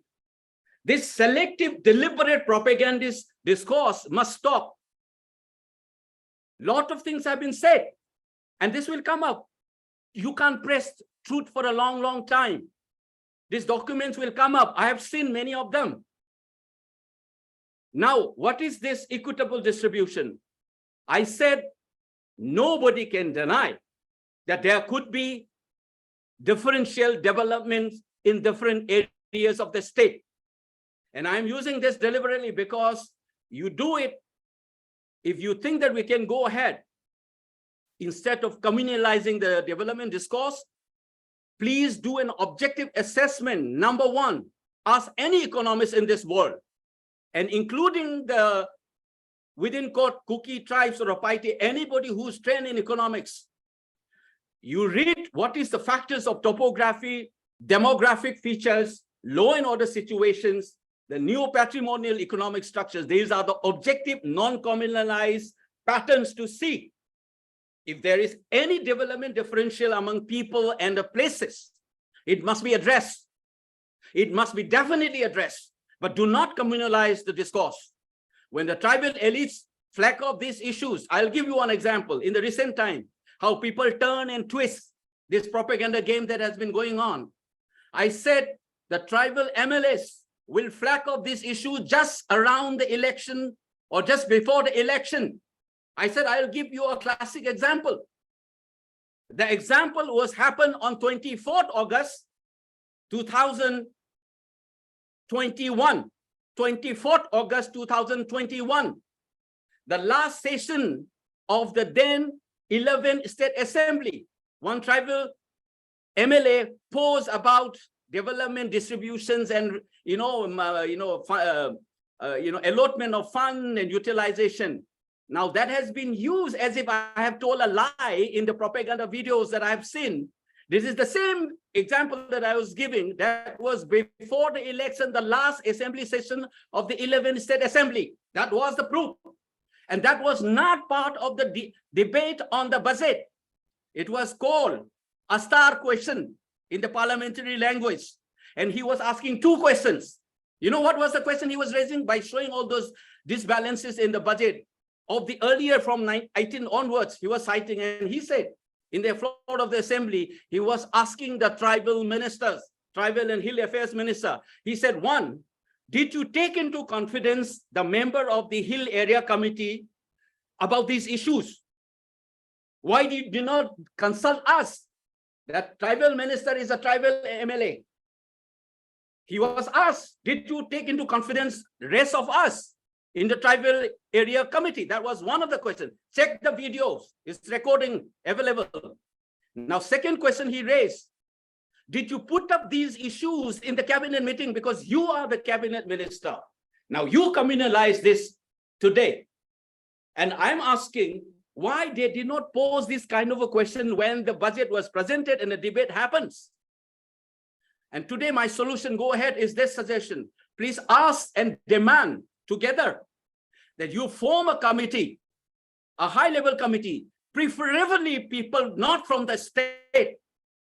Do not allow any state people involved. If you think you can't trust each other, involve outsiders and do an objective assessment of the topographical features. What is its role? What is the role of the old planning system? How it doesn't translate on the ground? What is the role of the neo-patrimonial economic structures? What is the law and order situation? You remember that the terrains of the hills have been the theater of armed conflict for 40, 50 years. Remember this. And remember also that you are comparing city, Imphal, which accommodates roughly 36% of the entire population of the state. This is good development patterns. If you're genuinely talking about redistribution of wealth, please follow that up. Do not communalize the debate. Check it out. And under neo-patrimonial structure, you will see how the elites exploit this, be that Meitei or be that so-called tribal. Check their wealth.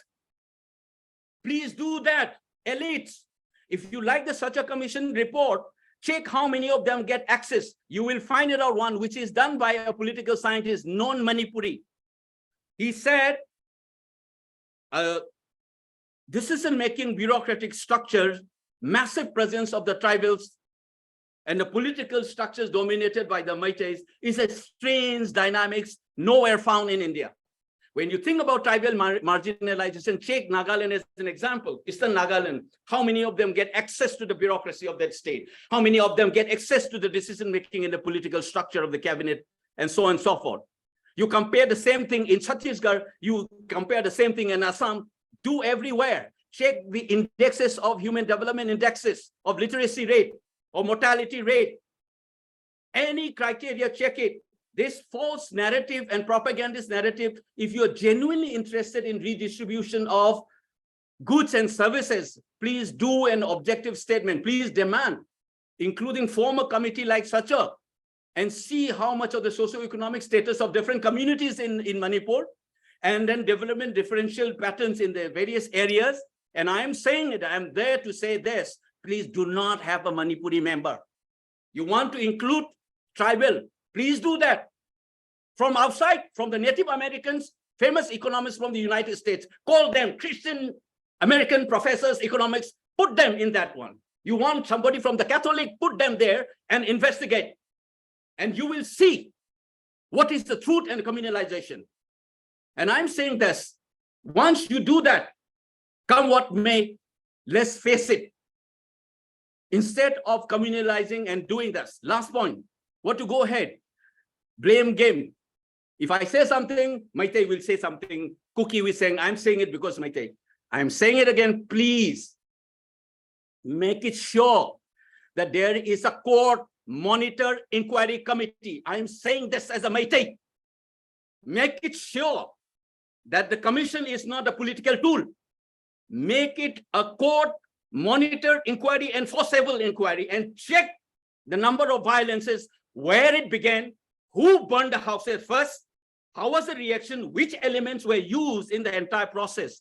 Remember this, Indian Army's deployment regiment names get access by cookies. None of the Meitei get that access. How did they get that access? You're talking about security force involved. I'm saying that you have collapsed Manipur police by accusing of communalism. You are doing the same thing to Indian Army. You're doing to this national institutions have been jeopardized. Stop that. It is for everybody in this country. I'm asking to anybody whom outside the state, if the disclosure of the Army's deployment, their regiment names and commanding officers, had it happened anywhere in this country, do you think that the defense expert would have kept quiet? Please tell me this. Why is that everybody kept quiet? Why that particular thing shared in many of these propaganda sites have been withdrawn later on? Who supplied that information?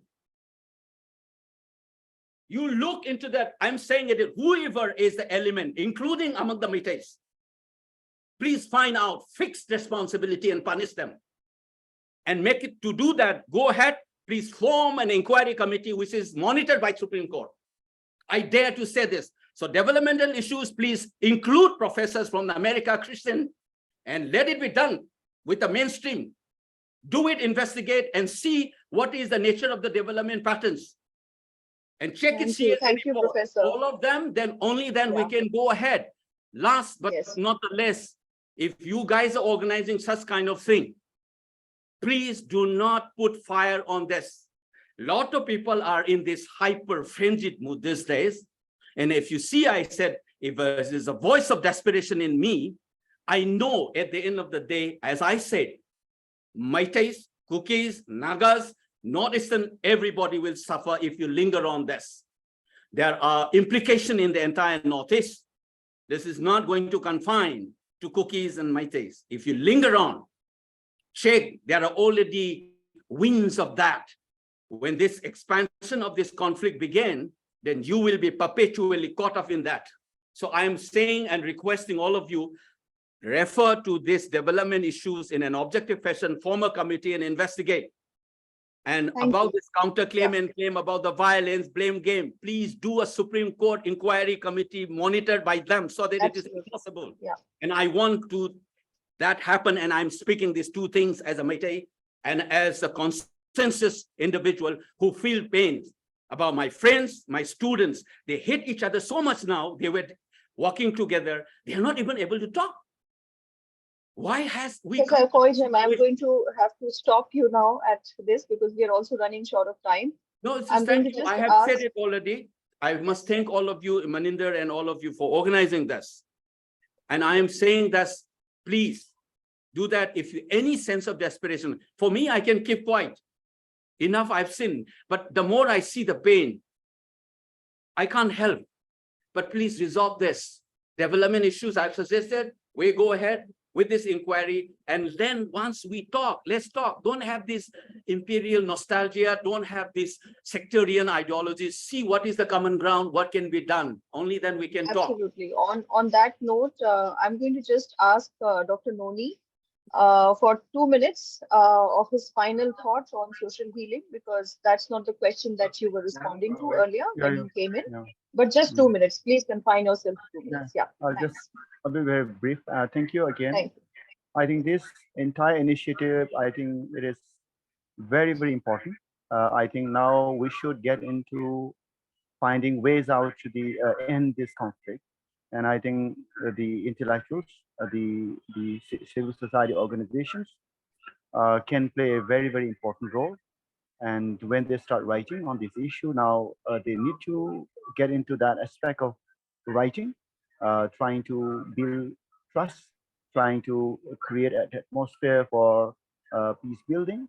And I think this reciprocation should come from both the community and also the non-participant community. And I think the so-called mainstream university community can play a very important role. So instead of becoming part of the entire conflict situation, we can encourage people to intervene the way the creative society healing a creative theory group has done. This kind of initiative should be encouraged, and I think these initiatives should be expanded so that we have seen a lot of people, a lot of intellectuals from the mainland also taking sides, and not when they take side, it is very unfortunate to say that they have not assessed the ground properly. So instead of relying on these taking sides, I think we need to encourage initiatives that can bring people together from different communities. And I appeal to the audience here and also to the larger audience who are involved and who are also not part. But I think we all are important stakeholders to bring peace in the entire region. As I think Professor Bimal rightly pointed out, that if this situation continues, I think the entire Northeast will be at risk, and I think that is a very worrying situation. Therefore, I appeal to the Kuki veteran to open up to engagement and look out for ways to get back to our coexisting relationship. And if it is all about development, if it is all about insecurity, I think that can be resolved constitutionally, that can be resolved through dialogue. And I think policies need to be better. If we talk about transparency, if we talk about corruption, if we talk about poppy menace, if we talk about environment, we must also accept the fact that these are common concerns. There can be no Métis, petroleum, so as there can be no Kuki petroleum for that matter. So I think the whole issue of center-cell relationship from a financial perspective needs to be understood as a common ground. So thereby, I think when we write in the national media, and it is very disheartening that the national media, so-called the national media, has actually promoted propagandist literature, which I call propagandist literature, because this has not helped in understanding the conflict in its true spirit. But I think when these media houses, when the academia, when the universities stop taking sides, and I think there will be, of course, a big impact on a secular or existing policy making. Thereby, I have a huge hope that these small initiatives of the creative theory group shall lead, and it is a very bold state. I must admit that the cookies, and even for that matter, Métis to a great extent, we have not been able to openly talk about peace building because the conflict has become so entrenched. It has so deepened because of the kind of propagandist literature, because of propagandist narratives that has been reproduced and reproduced. I think time has come for us to abandon these method of looking at conflict. and the stakeholders, particularly from Manipur, and my Kuki brothers and sisters and the British shall have to, at this point of time, come together and talk about the historically established coexisting legacies. At the same time, we need to accept the common issues. As I say, drug is a common issue. You know, coming in of too many outsiders and so-called illegal, elements is a common issue. You can see, there are reports that the drug trade has increased. Let us in not go back to drugs. tourism. Otherwise, you have to give me Okay, another. fine. You have to give me the Okay, time fine. to rebut it again. Okay, fine. Okay, fine. So Dr. Noni, I may I think just, yeah, these just environment. please. Okay, I end by one more line. Drug issue. Forget about drug for a moment. If it is going to again ignite the debate, but I only feel that environment, deforestation, these are common issues, and peace building can only happen when we realize that these are common issues. Thank you. Thank you. Thank you, Dr. Noni. And finally, I invite Dr. Mercy for your final point on social healing, because earlier when you came in, you were focusing on shared mechanisms of expropriation of resources equitably.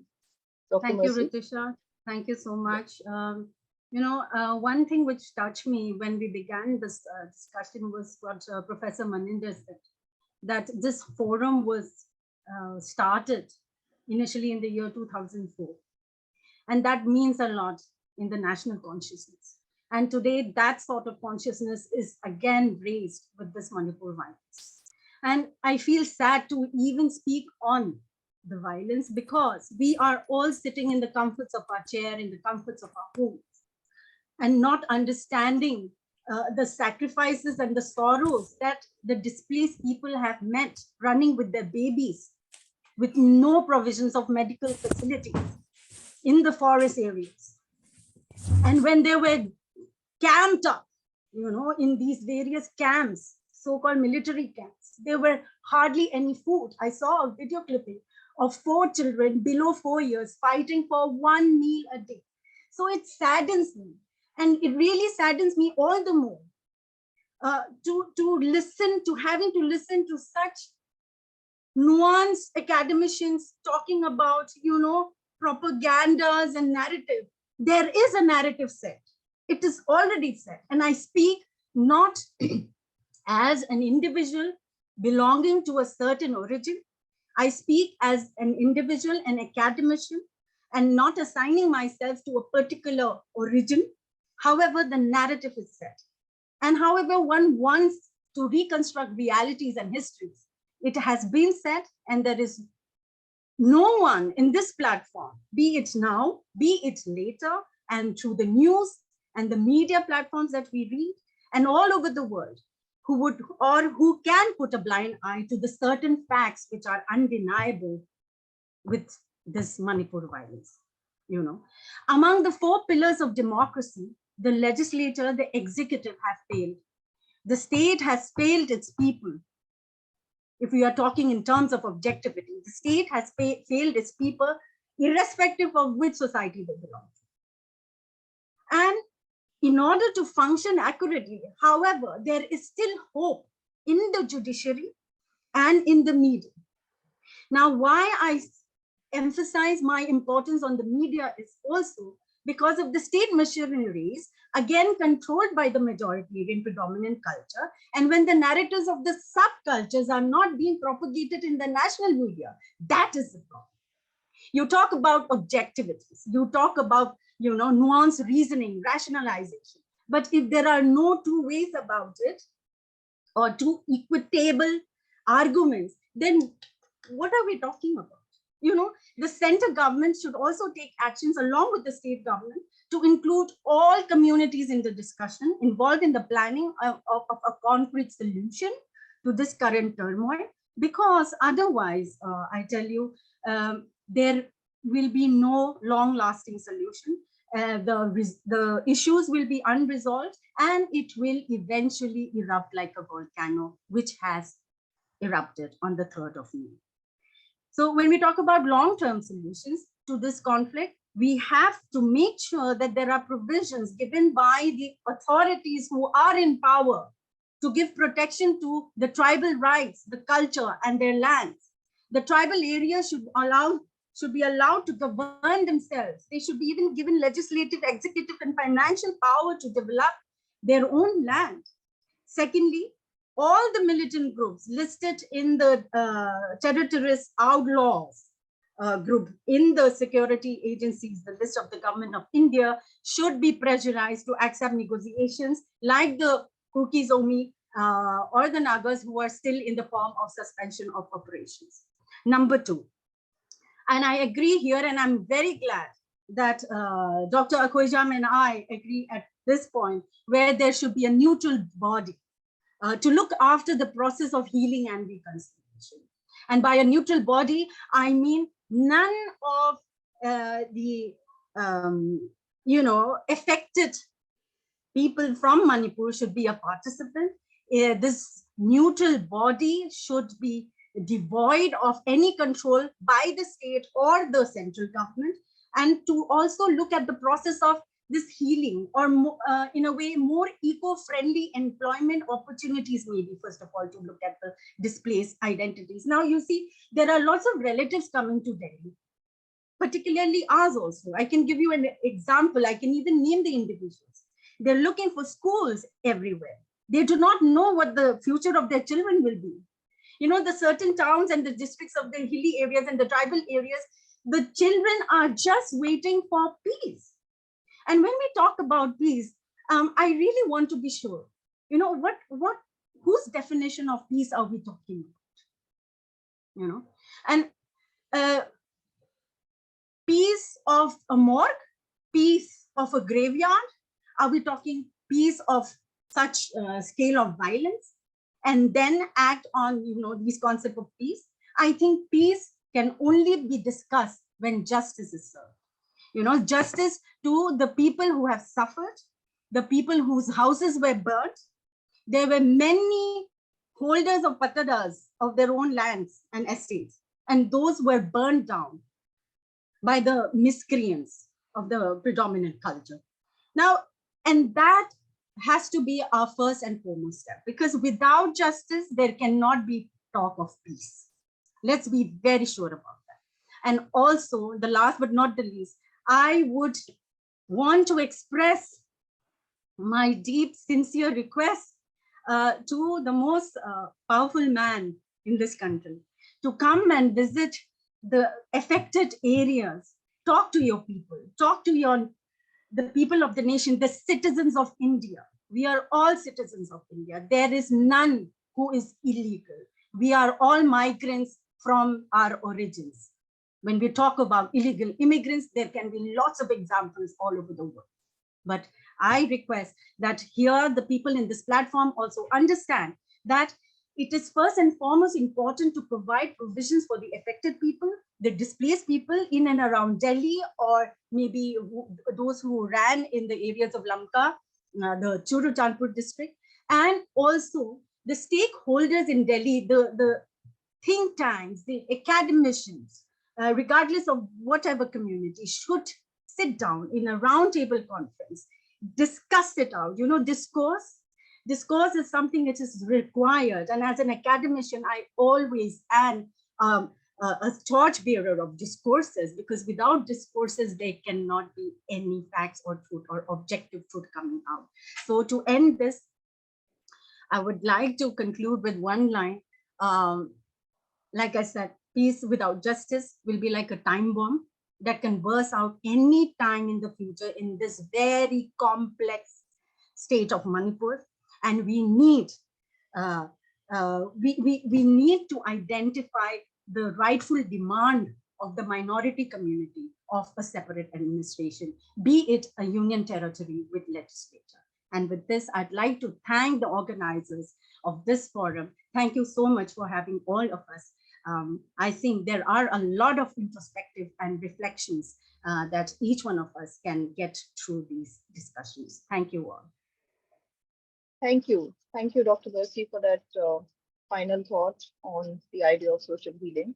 And I think throughout this panel discussion, we have come across, this juxtaposition of dysfunctional polarities that I began with, dysfunctional binaries that we saw. We also saw narratives and counter narratives crumbling, and this whole juxtaposition of self and other. And as was very much rightly pointed out, the idea of social healing or inclusion or tolerance or forgiveness can only be a key marker when we have traveled the road of justice, when we have traversed the difficult task of separating truth from facts and from non-facts, as it were. If not lies, there are certainly non-facts there which need to be separated. So the idea of justice, the idea of peace, the idea of mercy as cornerstones of social healing have a tough road ahead.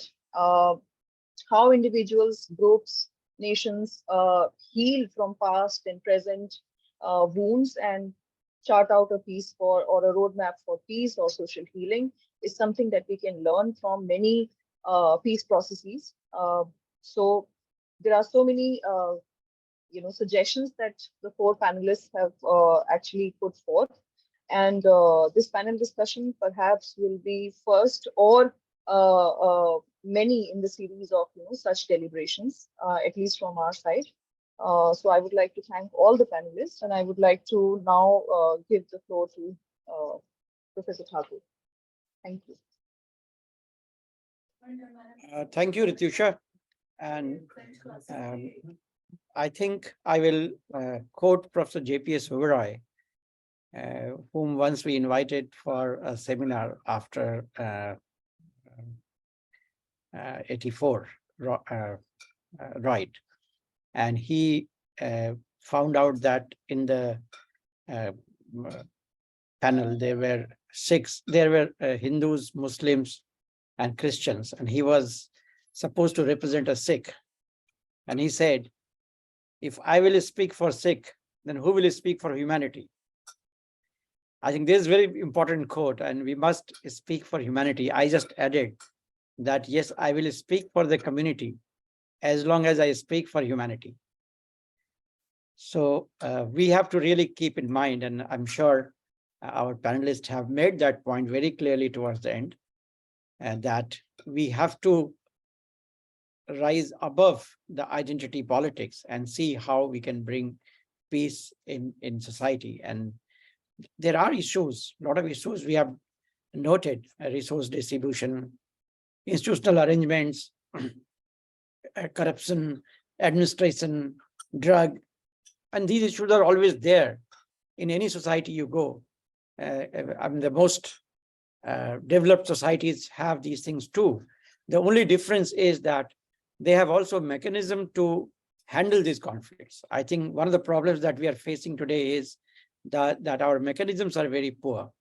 Migration is common, immigration is common everywhere, but we don't have any rule about it.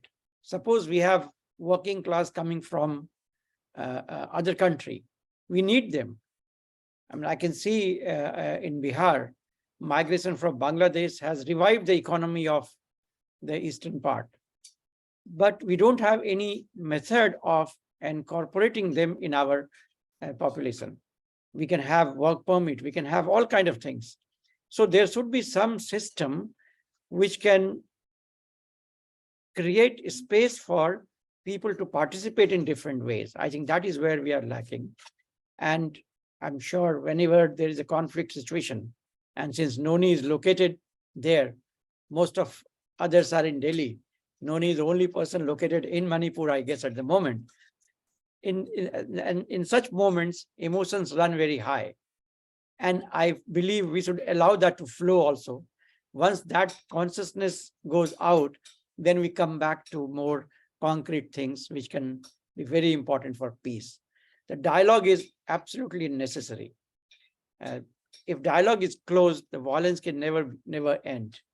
This forum would continue inviting people for dialogue on issues and from the conflict areas. And I'm sure, as Ritusha suggested, this is a beginning of something. We should, Ritusha, initiate more dialogues, and maybe we can get a report of this discussion prepared and some solid points brought out. And then we can initiate a second round of dialogue, and suggestions that have come from Mercy and others that neutral committees should be constituted of the academics. Maybe other people can also join without any state control and explore the possibilities. That exploration is important, no matter if the suggestion is not even taken seriously by either groups or the state. Doesn't matter. But I think this exploration itself is very important. I would think that some people will take this initiative to go deeper into the issues and go beyond the identity politics and think about possibilities of resolving these conflicts, long-time resolution of the conflicts. As you rightly said, if there is no justice, the peace is just not going to stay. So for peace to stay, there has to be long-term justice. As I think Hokip mentioned, that these communities are not very isolated communities. They have many shared memories, shared language, shared culture. I'm sure Okaizam is suggesting that it is not even hill and valley. This is all hills actually. So even geographically it is shared. So much of shared things are there, and that is the resource for healing, I guess. Differences and conflicts are common. The community which can resolve the conflict through dialogue can sustain itself without harming each other. I think that is what we have to remember and continue working for peace. I'm really thankful to everybody, to all the participants. You took out time, and at this moment, let me inform you that surprisingly, institutional spaces are not available for these kind of dialogues. I'm very much surprised. We tried to get a space for offline dialogue, and mostly we got rejections. So thankfully, there is online dialogue possible, but we have to continue this. And maybe, if possible, if some space we get, the offline dialogue we should enter into and think of it more seriously. This is our intellectual social responsibility. The corporates have their responsibility, which they never follow, I guess, but we have our responsibility. We must follow this, and we must try to come together and discuss and find out the possible solutions and engage in negotiations. So I'm really thankful to all of you, and I'm sure we will be able to have more such meetings. And all three organizations, partner organizations, are thankful to Ritusha, who took this initiative and did a lot of research and innovated a very unique way of organizing this dialogue. I think we had some initial discussion that how shall we organize this dialogue, because there is a lot of emotion flowing. And as we could see, there were 100 participants, and a lot of them could not really enter in our group. And in between, I had to stop the chat because there were emotions flowing on the chat box also. So this is a sign that we are living beings. We have differences, we have anger, we have anxiety. These are very normal that we have, but also we have capacity to go beyond that. And that is what will come, Ritusha, if you keep organizing these discussions. I'm sure everybody is thankful to Ritusha and thankful to all participants and thankful to everybody who really joined us this evening. Thanks a lot. Thank you, Ritusha. Thank you. Thank you. for having Thank you, us. everybody. so Thank much. you, sir. Thank you, Tiwari. Thank you, Thank you. Professor Manidra. Thank Thank you. you for inviting Thank us. Thank you. Thank you. Thank you. Thank you. Thank you. Thank you, Noni, joining from there. Nice. Yeah.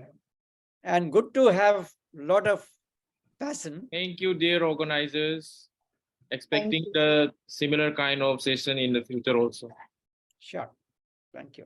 Admin stop recording.